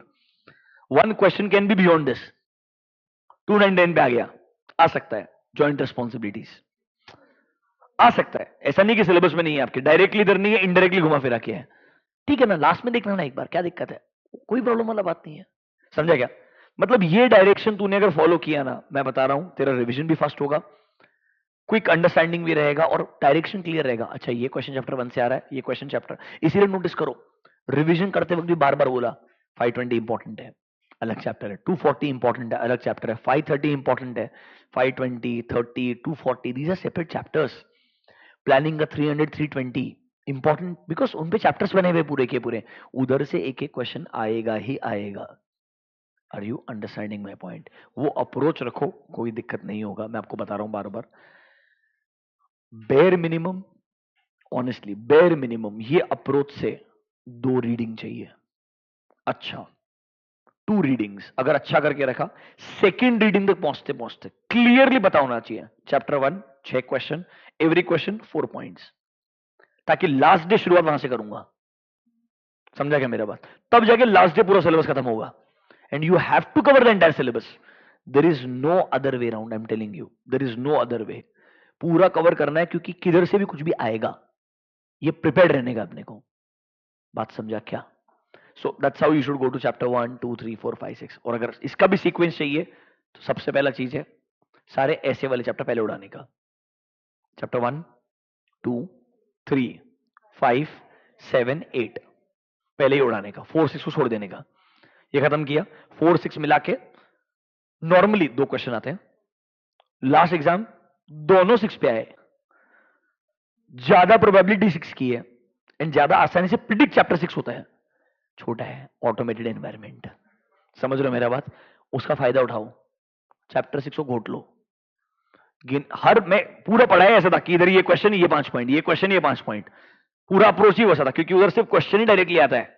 मैं बता रहा हूं, लास्ट एग्जाम को एक बार देख लो, 2 ऑटोमेटेड एनवायरमेंट से क्वेश्चन है क्लियरली। अगली बार एक ऑटोमेटेड से रहेगा, एक चैप्टर 4 से रहेगा। चैप्टर 4 में 315 आ गया तो लॉटरी, कुछ अलग पूछ लिया, ठीक है देख लेंगे, आएगा तो आएगा, कोई दिक्कत नहीं है। रिमेंबर थियरी पेपर है, it's fine, you don't have to get troubled. Ultimately एक क्वेश्चन तो छोड़ना ही है। See that's how the world is, because see अब प्रिपरेशन की बात करूं तो मैं तुमको क्लियरली बता रहा हूं, समझ रहे हो? डिस्कशन की बात करोगे तो यार कोसो framework, components of internal control बहुत बता है, वो जानना जो है और जो लिखना है कोई फायदा नहीं है उसका, सोचने का, लिखना कम ही होता है। ठीक है, 1 2 3 5 7 8 ये खत्म किया, देन कम टू चैप्टर 6, समझ रहे हो? फिर 9 से 13 का सिचुएशन आता है। 9 में आपको पूरा अप्रोच क्लियर है, इनकम स्टेटमेंट ऐसा क्वेश्चन ढूंढने का, ऐसे पढ़ने का है। मतलब मैं उल्टा बोलता है, 9 को ना अलग से टाइम दो ही मत, 9 को रात को सोने से पहले पढ़ो, कुछ याद नहीं करने का, अंडरस्टैंडिंग पूरा स्टैब्लिश्ड है, सिर्फ रीड करने का आधा घंटा, आधा घंटा पढ़ो बस। 5-7 दिन भी तुमने आधा घंटा रात को पढ़ लिया ना सोने से पहले, खत्म है। एक ही एलिमेंट पढ़ो, आज बोरिंग सिलेबस उतना ही पढ़ने का है, कल प्रोविजन कंडीशन लायबिलिटी ना उतना ही पढ़ने का, बस सिर्फ उतना उतना, तो चैप्टर 9 अपने आप से लड़ जाएगा। चैप्टर 10 में अज्यूम करता हूं आपने इंटर में लॉ में पढ़ा है, ऑडिट में पढ़ा है, दोनों जगह समराइज लिखा है, फिर से लॉ में रिवाइज किया है, मतलब मेरे हिसाब से बहुत ही ज्यादा हुआ है। इसलिए नॉर्मली मैं उसको रिवीजन में कवर नहीं करता हूं, क्योंकि मेरे को लगता है उसके वजह बाकी चैप्टर को ज्यादा इंपॉर्टेंस देना चाहिए, because that is already covered multiple times. Do you get my point? ज्यादा that is easy to teach, मतलब मैं स्टार्टिंग वहीं से कर सकता है, मतलब मेरे लिए बहुत ही आसान है यार, that is a starting point कि जहां बच्चों को पक्का समझ में आएगा कि ऑडिटर कौन हो सकता है, disqualification, it's a very easy way to teach. But मेरे को लगता है वो बच्चा खुद कर सकता है, उधर फालतू में मैंने टाइम इन्वेस्ट नहीं करना चाहिए। उसके बाद आता है चैप्टर 11 12 13। चैप्टर 11 तुम्हारा ऑडिट रिपोर्ट है, तुम्हारे लिए सिर्फ कार्य है, तुम्हारे को अदरवाइज बाकी जो पूरा स्टैंडर्ड्स है वो 700 701 705 706 710 सब कवर्ड है। 710 छोड़ देना भले चाहिए तो अगले अटेम्प्ट के लिए, कॉन्फिडेंस से बोल रहा हूँ, लास्ट एग्जाम में क्वेश्चन आया है। That is one standard that doesn't get asked in every exam.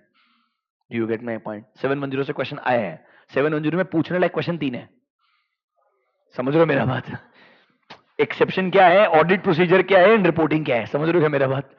Exception आ चुका है, प्रोसीजर भी आ चुका है, रिपोर्टिंग तुम नहीं भी पढ़ गए तो भी तुम्हारा आंसर सही रहेगा, मेरे को मालूम है, क्योंकि तुमको मैंने याद है क्या, डिप्रिसिएशन लास्ट ईयर गलती था, वो सिचुएशन बनाएगा तेरे को आंसर इमीडिएटली आएगा, क्योंकि वो वही एग्जांपल देगा, एक गलती जो लास्ट ईयर थी मैंने मॉडिफिकेशन दिया, इस साल भी सेम गलती कैरी फॉरवर्ड हो रही है, मेरे को अभी भी मॉडिफिकेशन देना है, किधर दूंगा? अरे 705 मॉडिफिकेशन के अंदर देगा, बेसिस फॉर मॉडिफाइड ओपिनियन में लिखेगा वो चीज। समझा क्या मेरा बात? लिटरली मत छोड़ना, 5 मिनट डिवोट करना, पर मतलब ज्यादा ज्यादा टाइम मत डिवोट करना, लॉजिकली कुछ बोलते हुए भी डर लगता है आईसीए के अगेंस्ट यार कि छोड़ना है, मतलब too risky. Then go to chapter 13, don't go to chapter 12। Chapter 12 से एक क्वेश्चन आएगा बैंक ऑडिट से, बैंक ऑडिट ना जितने क्वेश्चंस मार्क कराए थे उतना पढ़ने का बस। ऑडिट ऑफ एडवांसेस मार्क कराया था, अरे ऑडिट ऑफ एडवांसेस ही था तुम्हारे सिलेबस में, और इनकम एक्सपेंसेस, और मेजोरिटी टाइम उन पे क्वेश्चन आने के बजाय बैंकिंग कंपनी क्या होती है उधर क्वेश्चन आएगा। समझ रहे हो मेरा बात? तो जितना मार्क कराए उतना रीड करने का बस। चैप्टर 13 के अंदर 3 कैटेगरी बना के दी आपको, A B and C. Start with cooperative society. ज्यादा चांसेस है उधर से क्वेश्चन आते हैं, छोटा सा है, नंबर ऑफ पेजेस बहुत कम है, स्पेसिफिक क्वेश्चंस ऑलरेडी पता है, इधर ये आ सकता है, वो पढ़ने का, वो उड़ाने का। फिर आने का पार्ट ए के अंदर, उसमें देखो audit of a partnership firm, audit of LLP, समझ रहे हो मेरा बात? फिर तुम्हारा audit of a local body, local body पे 2-3 कैटेगरी के क्वेश्चंस, क्वेश्चन तक लिखा के दिया, आंसर तक मार्क पूरा वर्ड बाय वर्ड मैच करवा के दिया, ऐसा ये इतना लिखने का है, वो खत्म करने का। फिर लास्ट में आने का पार्ट सी के ऊपर, पार्ट बी जो मिडिल वाला, गवर्नमेंट एक्सपेंडिचर ऑडिट। उसमें डिटेल में क्या पढ़ोगे? एक्सपेंसेस चेक करने के लिए 5 steps, audit of rules and orders, audit of provisions, अरे याद आया क्या? प्रोप्राइटी ऑडिट, परफॉर्मेंस ऑडिट, याद आया क्या? वो ज्यादा पढ़ने का डिटेल में। That should be your way to look at things, and then when you get more time तो मैं बचे हुए पार्ट पे धीरे धीरे जाएगा। बट ये अगर कवर करते हो मतलब मेजर 80-90% चंक ऐसे आप कवर कर सकते हो। अभी गुड। बैंक ऑडिट में सिर्फ जो इंपॉर्टेंट क्वेश्चंस मार्क कराए उतने बस, there will be only one question, कुछ नहीं आता उसके बियॉन्ड। एक एमसीक्यू में भी हायर साइड के अंदर, एमसीक्यू तो वैसे आंसर हो जाएगा, कोई दिक्कत नहीं आएगा। एक जो क्वेश्चन है, जैसे last time audit of advances आ गया था, इस वर्ष को छोड़ देने का, बाकी वाले पार्ट पे जाने का। हर जगह बताया इधर ये क्वेश्चन आ सकता है, ये इसका आंसर लिखने का है। नॉर्मली स्टैट्यूटरी ऑडिट रिपोर्ट के साथ साथ में और क्या रिपोर्ट देते हैं? एलएफएआर का फुल फॉर्म क्या होता है? Long form audit report. समझ रहे हो मेरा बात? फिर याद है क्या? मीटिंग, एंगेजमेंट, टीम मेंबर्स का मीटिंग्स होना चाहिए, किक ऑफ मीटिंग स्टार्टिंग के अंदर डिस्कशन करोगे। नॉर्मल कंटेंट जो था वो बैंक ऑडिट में लेके आ गए, उस पर्सपेक्टिव से क्वेश्चन। फिर erosion in the value of security, advances के रिगार्डिंग, टाइप्स ऑफ एडवांसेस पढ़ाए थे, बहुत सारे हैं। थोड़ा एडवांस अकाउंट्स पढ़ोगे वो ऑटोमेटिकली कवर हो जाएगा, एनपीए का डेफिनेशन होगा।